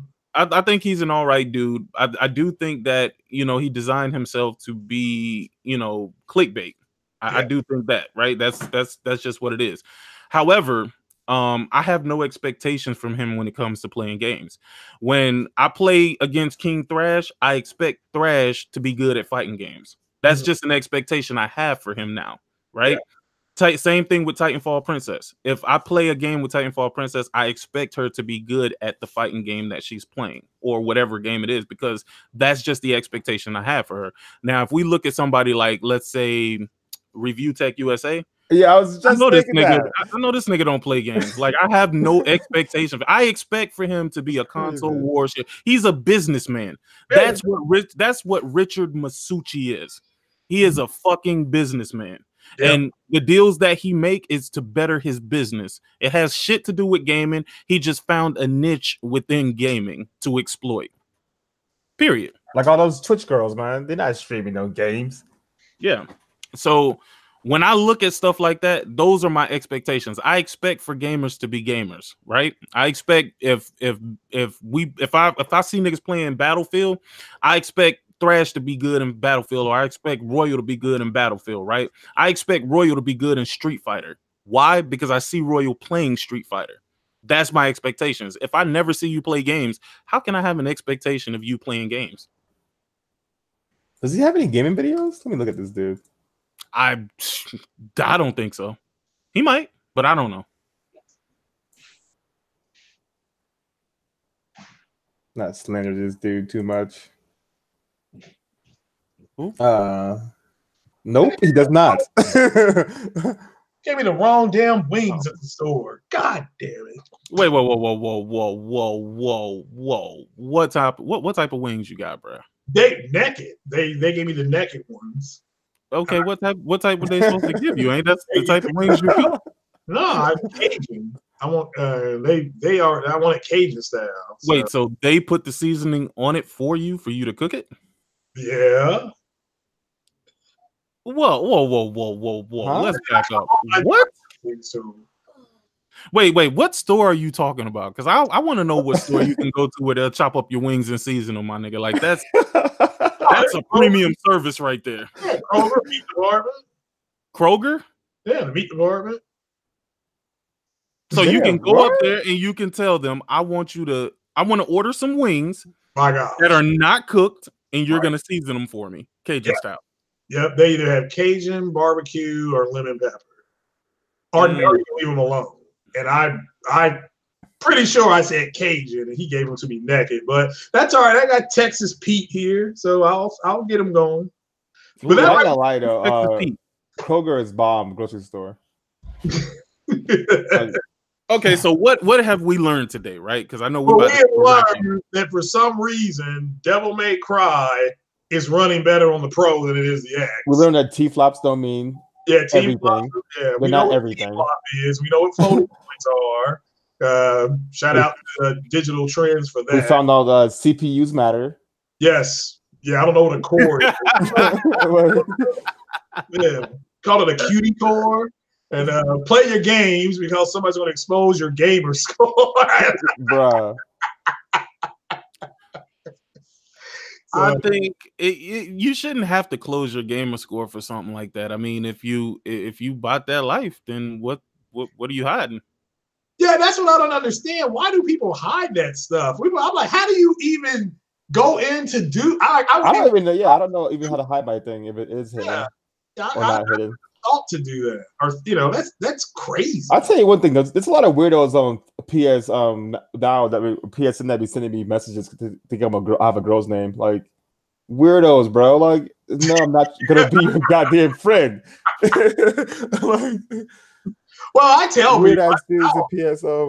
I have people from all around the world sending me friend requests, like so it's just like, well, fine, I'll play. I told people, hey, I'm not going to play on that PlayStation for a week or two because I've got like 130 plus games on Steam. Shout out to the PC community for sharing their games. Weirdos. Who's that black dude who was beating that pedophile dude with that belt? Like, bro, that's you black, bro. You better stop that shit. Whoa. Wait. That video, right? First and foremost, don't take that video at face value. It's fake. Don't take that video at face value. Let me tell you why. That guy that was in that video, he's a gamer, right? He's one of those NBA 2K streamers. Mm-hmm. And now he just does shit for clickbait, dog. Oh, okay. The nigga's rich though. So that's as a black person, don't do shit like that, bro. Like I don't need some MAGA hat wearing dude to be getting all excited and shit. Well, that's the whole point. That's what I don't like about part of these people in the Xbox community. How come it always got to be the brothers that want their biscuits buttery like this? I mean, this is lying. I mean, I don't understand that. What else we learned? Well, we learned AMD has got more market share now because Intel is garbage. So learned that. If you're Crackdown 3 is garbage. Yeah, apparently. Wait. But it's in Game Pass, though. We did not talk about Crackdown 3. I think we talked a little bit about the destruction. Did y'all see the video? Have you played it yet? Has anybody played it? Listen, I am really contemplating possibly getting it on Game Pass, possibly paying for Game Pass if I can get Game Pass for like $1. Yeah. Well, you should be able to if you. I don't even think their game is worth $1, to be honest with you. But you can also I'm not gonna lie to you. Mikey Barber be giving out codes every hour. You know what I'm saying? 3 times an hour and shit. How else is he gonna get people to join Game Pass, my nigga? Like how are you gonna fool niggas into buying the best Crackdown 3 footage I saw was Kid Smooth's face when he tried to shoot that pillar and it didn't work. That shit was glorious. Now, God damn it, Jemiah, you reading my mind, dog. Stop that shit. Stop that shit. Yo, okay. So y'all saw the video with Kid Smooth, right? Let me preface this by saying I do not have a problem with Kid Smooth. People been asking me this for a long time. I like Kid Smooth, man. What's your problem with Kid Smooth? I don't have a problem with Kid Smooth. Never did, never will. Why? Because how can I be mad at a nigga just for liking what he like, bro? I mean, come on, dog. Anyway, so I watched the video of Kid Smooth playing that game, and I don't know how he went the entire game without getting a kill. I just bro, life fathom how he played that game with auto aim and couldn't kill somebody, brother, with auto aim. Like, dog, I am so goddamn confused right now. I am so goddamn confused. Oh, that shit hurt me. Now, another thing is the look on his face. He was more happy for the amount of people watching the stream than the actual game he was playing. That was clear to see. That is true. That's what it seemed like. That was clear to see. I don't believe Kid Smooth is being paid. I don't believe he's making any money. I think he just likes Xbox and want Xbox to have a positive perception. And he wanted to debunk the IGN perception that they put out there about that game, when honestly, people watched these people play this game and saw how fucking boring the game was. There is no way you're going to change somebody's perception by first being bad at the game, right? And then second, looking like you don't even want to be playing this shit right now. Yeah. That was the only thing that I was like, wow. Who's that other dude that BG shamed off Twitter for saying that his excitement looked contrived? Like the dude got all hurt and shit. He was like fake having fun on Crackdown 3, that white dude. I don't know. You saw that video, right? He's like, boom. He's like, who you, Terry Crews now? Like, calm down, dude. Like, yo, that was so funny. Here's the question that I have to ask myself, right? Like, I know Microsoft is in the business of making money, but if you have to pay people to play your game and be excited and give positive press about your game, that means your game is pretty fucking terrible and you know it. Yeah. Well, that's what that means. They did not market that game at all. Like, they waited till like what, a couple weeks. As a matter of fact, can you do in a Super Bowl spot, didn't it? Can you do something for me, Craig? Can you pull up Twitch for me and see how many people are streaming State of Decay and Sea of Thieves and all of these games that people said are games with longevity and all that good shit? Is that possible for you to do that for me, sir? Just look at the Xbox most played. That's the easiest way to look at it. Oh, really? You can just type that in on search? Yeah, put most play Xbox or Xbox most play. It tells you the top 150 top 50 games. And let me correct something real quick. Let me correct one more thing for y'all folks. A lot of people that y'all think that I hate or don't like, I just don't care for them. There's a difference. There's a difference between not liking someone and just not giving a fuck, right? Because a lot of people hit me with, oh, why don't you do this with this person or this with that person? Well, I'm never going to sit around somebody who's willing to sit around with other people that's in the podcast saying dumbass shit and they're not saying anything about it. And then you get on your own shit and start talking some real shit. I can't do it. Yeah, State of Decay is not even in the top 50 for most played Xbox games. Doesn't matter. I don't see it here. Who the fuck was playing State of Decay anyway? Sea of Thieves is number 20. Yeah. More people are playing Roblox on fucking Xbox. They're playing Red Dead, Kingdom Hearts 3, Apex Legends, Destiny, Forza 4. They're playing Roblox. What is that game? I heard Roblox was lit though. I guess it is. I heard Roblox was lit, bro. When did it release? I can't find what you're looking at. I typed in Xbox games on Twitch. No, just put most played Xbox games. They have their own site for it. Or you should. If you go to Twitch, the front page should show you the games that are being most streamed right now. I don't use Twitch. The only games that are being played more than Roblox on Xbox are Fortnite, Call of Duty Black Ops, 2K19, Rainbow Six Siege, and Grand Theft Auto 5. Everything else is inferior to Roblox. Okay. Yeah. So shout out to the homie Royal. So as far as streams right now, Apex Legends is killing it, my nigga. Oh yeah. Everybody's playing that. It's free. That is the most streamed. Yo, it really literally kicked Fortnite completely the fuck out. Hey Craig, it's free, but it's not free to play on Xbox. Never forget. I was about to say, I heard. Never forget. So that is that's shitty. Never forget. That is super shitty. fact. So that is funny. I mean, that's so. I don't know what's going on. I mean, I'm confused. Just like my TV was going out when I was trying to podcast, it was going turning off and turning back on. Nothing's oh. Right. No. Here's the thing. Apex Legends has 322,000 viewers right now. Fortnite has 163,000. That's not bad, right? That's not bad at all. But at the same time, I don't know, Monfred. I don't know. I'm thinking more about the young kids. You know, the young kids who play Fortnite. Like, how is League of Legends still up here, dog?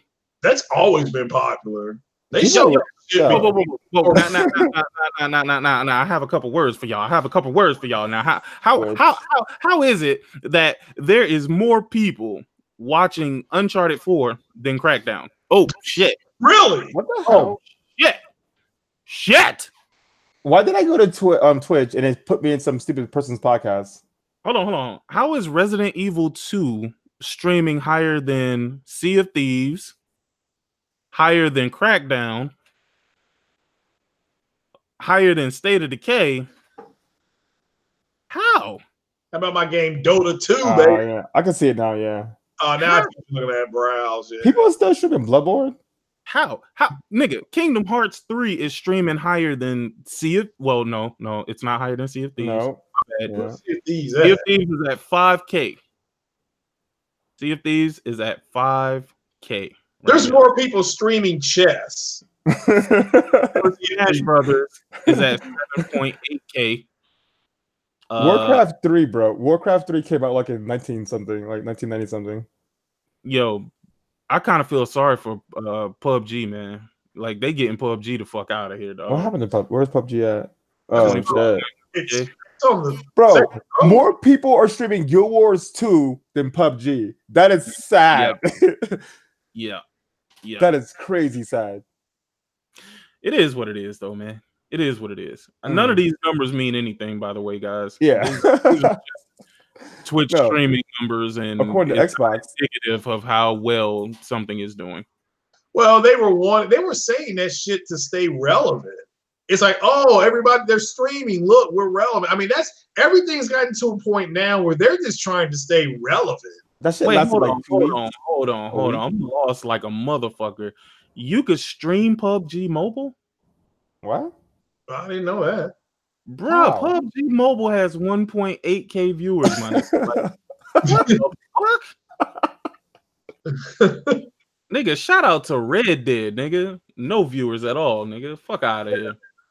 GTA 5 is still king over fucking Red Dead.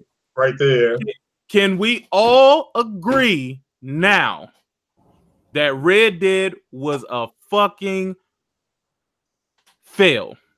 Well, technically, no. It did clean up at the Gaming Awards. For Rockstar, it was a success. For the gamers, it was a L. Like, it was a L, and that's indicative of the people who even want to fucking watch somebody play this shit. Yo, sick. Remember the first time I came out, you was at work, you couldn't get it to the next day. Yeah, and I said, wait until you play this game, you'll see what I'm talking about. Yeah, those controls are just atrocious. I don't give a fuck about the story. I can't even walk down the street without fucking running into a horse and flying 40 feet. Like, oh my god, that shit was so frustrating, bro. And then after all that, you get the bounty. You know what I mean? Like, yeah, no. It's to be honest with you, Red Jesus, Dead is so fucking terrible. I want that game to be so good too. I bought the special edition for like $80.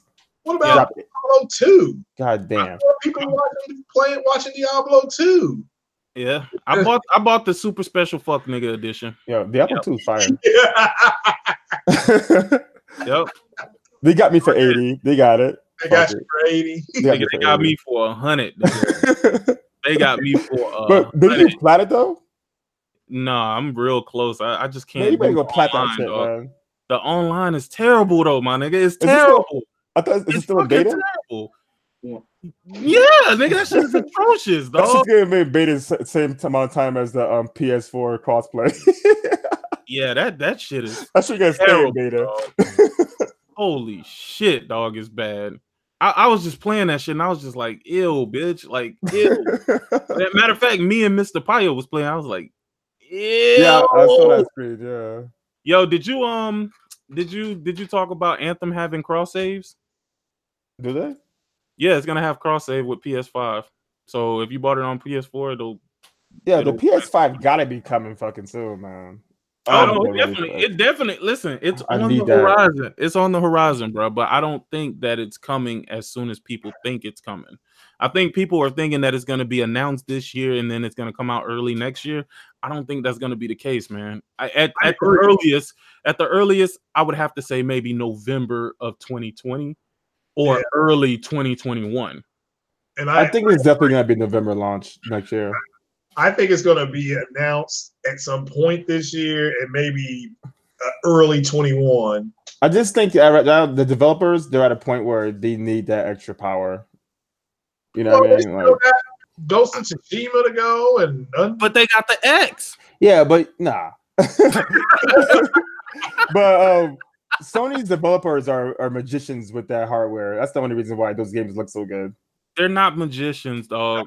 They just developed it for what they wanted it to do, dog. They didn't develop the Xbox they didn't develop the PlayStation to combat the Xbox. They developed the PlayStation with the gamer in mind. Well, it was the first party studios had a hand on it. Like, here's what we need to do what we can do. Do what we need, and that's what they built though. And then the third-party developers be down. And Microsoft did the opposite. They clearly said, we are clearly confident that the Xbox X, or they called it the Scorpio at the time, will definitely play third-party games better. So because that's what they made it for. But that's where they fucked up.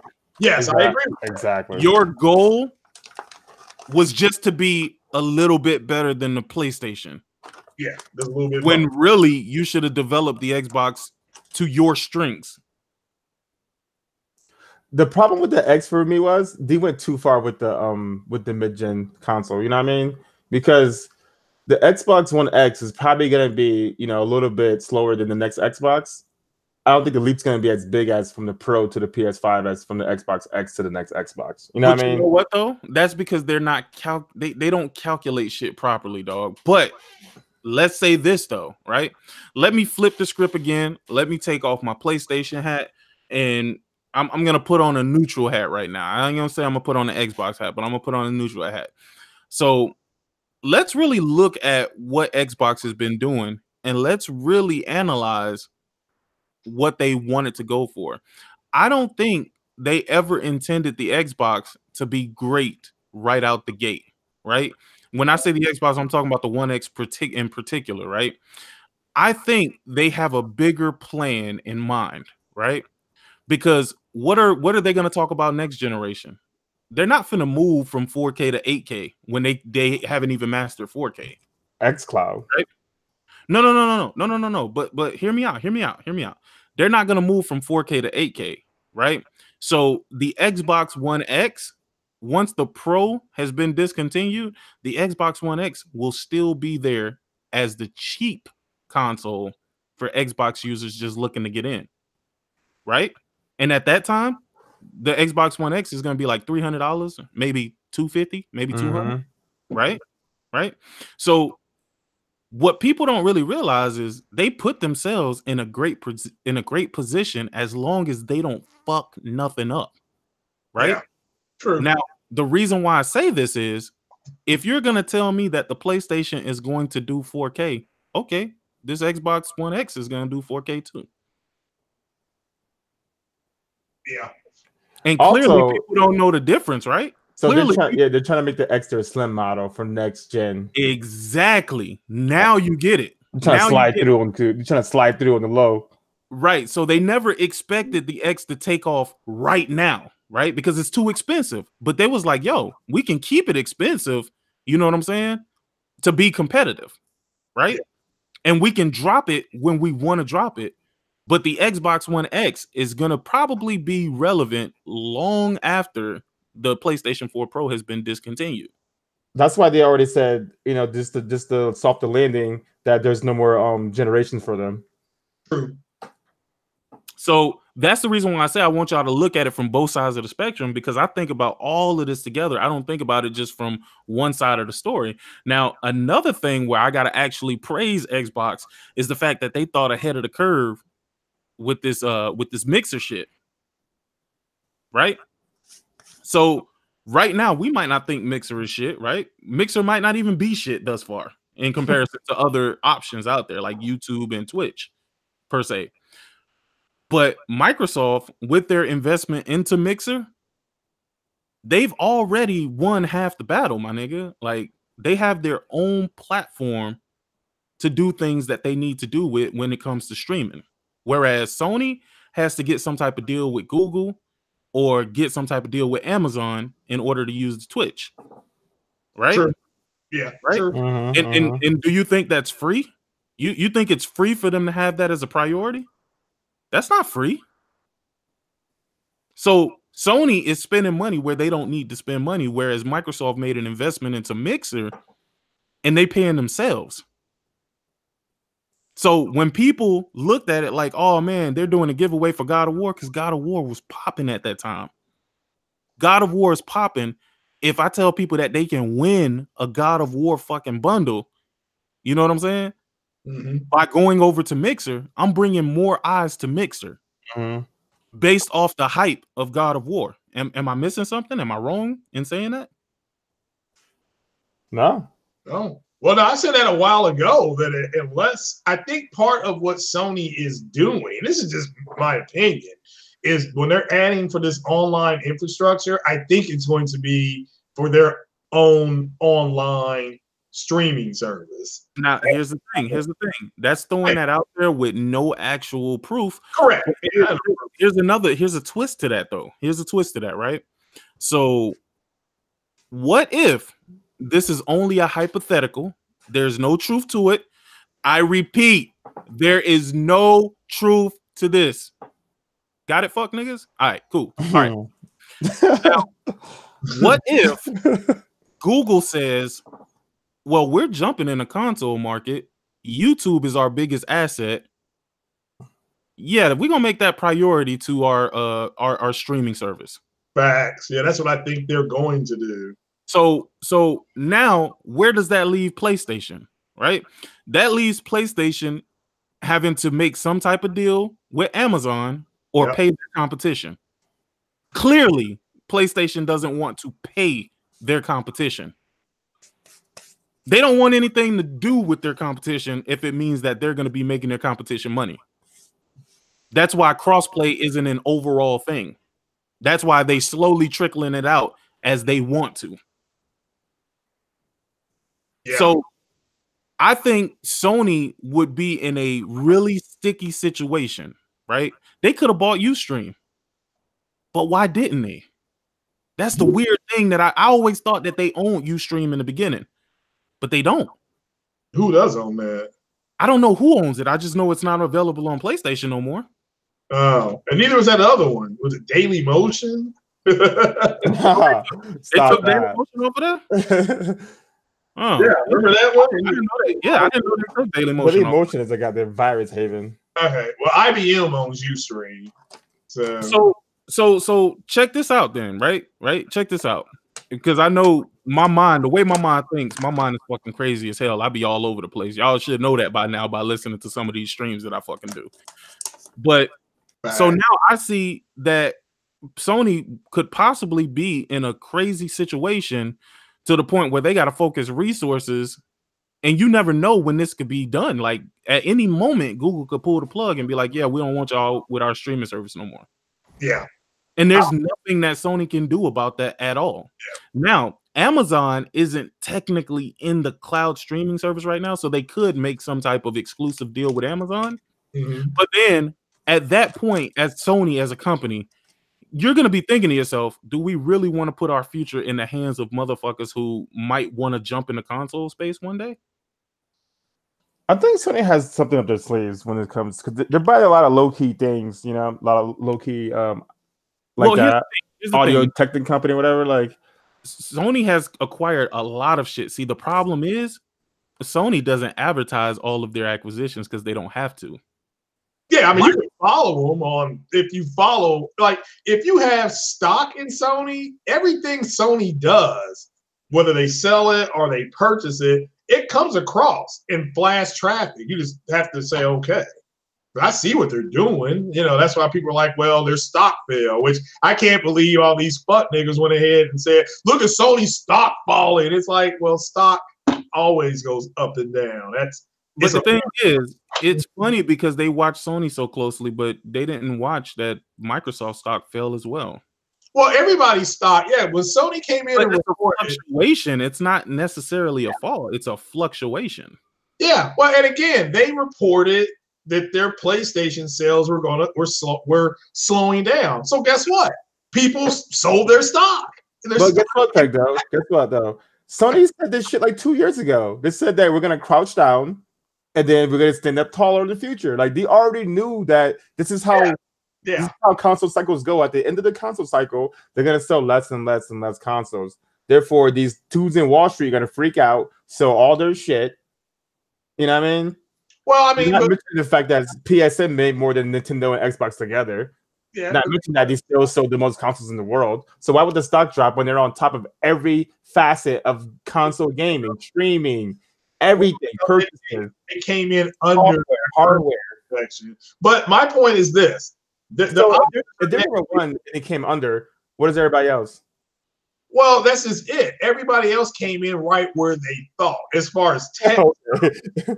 Well, Intel did not say that much. Intel came in under. Their stock dropped.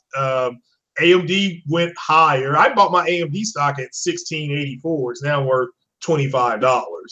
So that's good volume, and that's just in 6 weeks. Yeah, but when they come out and say that Radeon 7 is not going to drop until October, that stock's going to go back down. Their stocks will probably go down in after hours trading.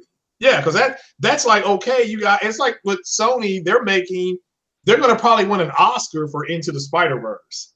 So once that wins the Oscar, the technology, because they use brand new technology in that, then that technology will go out and they'll add more volume. They've got another Spider-Man movie coming out. That's going to add more volume to their business. Their stock will come up. I'm like, well, it went to $43 a stock. You all should buy it.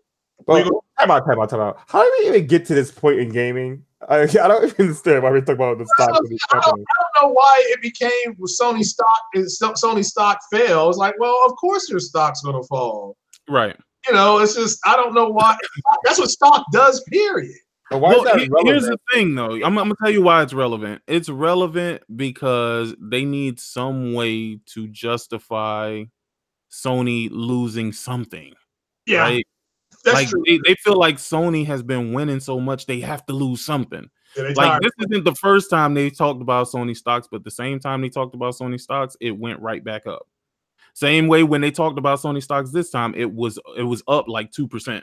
You know, at the end of the day when they was talking about that. Again, it's just dumb shit. It's dumb fucking shit. Dumb shit. Just saying. Dumb shit. Yeah, but I agree. Back to what I was saying in regards to that, though. Again, now the only reason why I mention this stuff is I'm just telling y'all how well prepared Microsoft is moving forward and how ill prepared Sony is right now. Based on what we know publicly, based on what's been disclosed. No, and that's based on what's been disclosed. But we can only go off what's been disclosed. I would love to be able to talk about shit that I know nothing about. You know what I'm saying? But I can't be that guy. Yeah, it's just yeah.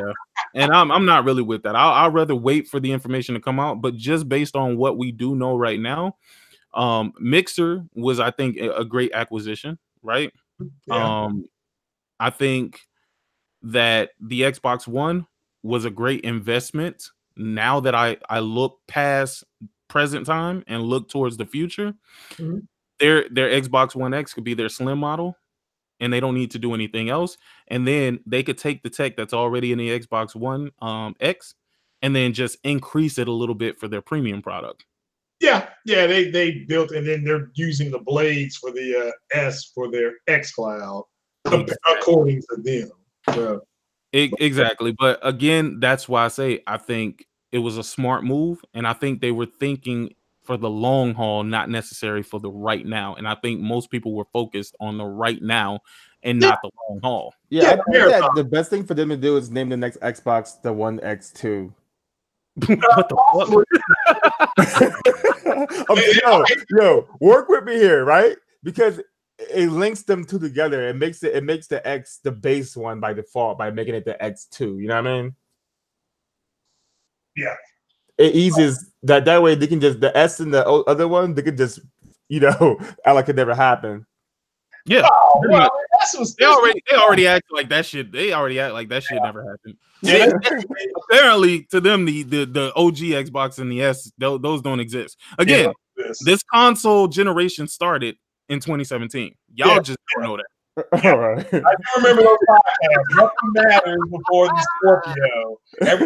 I remember those being saying that bullshit. Because we're gonna get on off here. I've been on for like 2.5 hours. So I do. I just got one more thing to say. Why every time when console dudes gotta compare PCs, it's always like the Xbox One X or the Pro versus some i3. You know what I mean? Like, well, yeah. Why do we have to have the lowest grade PC, but y'all get to have the highest console when you have to have comparisons? Relevancy. i9 2080 Ti, you know what I mean? 64 gigabytes of RAM. Like, y'all want to compete if it's the top versus the top, let's do that. But don't try to use laptops versus Xbox One X's. You know what I mean? That's all I gotta say, man. It's your local console hater, man. I'm out of here. Yeah. Well, y'all already know what it is, man. It's Penn from Sick Humor TV, host of the PlayStation Plus podcast, which will be returning tomorrow. Make sure y'all hit that like button for me, man. Y'all come on, y'all gotta go ahead and hit that like button for Craig, man. Craig out here putting in work for y'all, man. What's up, man? Hit that like button, man. Why y'all scared of the like button, bro? Why are y'all scared of the like button? I mean, come on. It takes 2 seconds to hit the like button. It takes 2 seconds to share the video out to Twitter or whatever social media you own. If y'all support my guy Craig, go ahead and hit that like button, share this shit, get it out there so more people can come through and fuck with the homie. Y'all already know what it is. Oh, yeah. And still waiting on an explanation on why the Pro is outperforming the X. But I appreciate everybody coming by. We had over 50 people, 50, 60 people watching today. That's cool for a Saturday. But I will talk to you guys later. I'm going to play some more Assassin's Creed in 1440p, 60 and high settings, while you all are stuck at 30 on your poor consoles. So, all right, then, guys. That's that PC Master Race talk right there. I say that I like my console, so yeah. I mean, my Pro is good. It does a little bit more.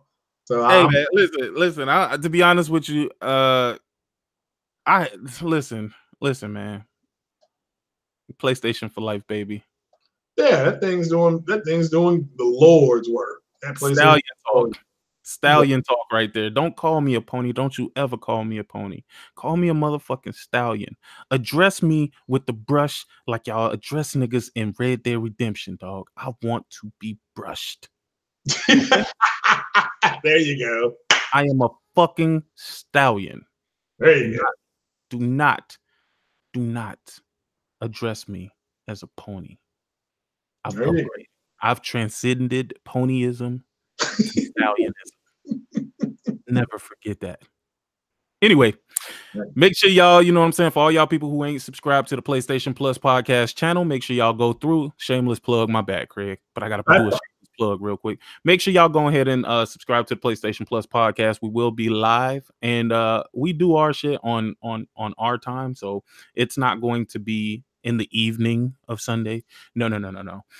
We do this shit in the mornings. You know what I'm saying? In the mornings. So you grab your coffee, you grab your biscuits if you're over there in the UK. You know what I'm saying?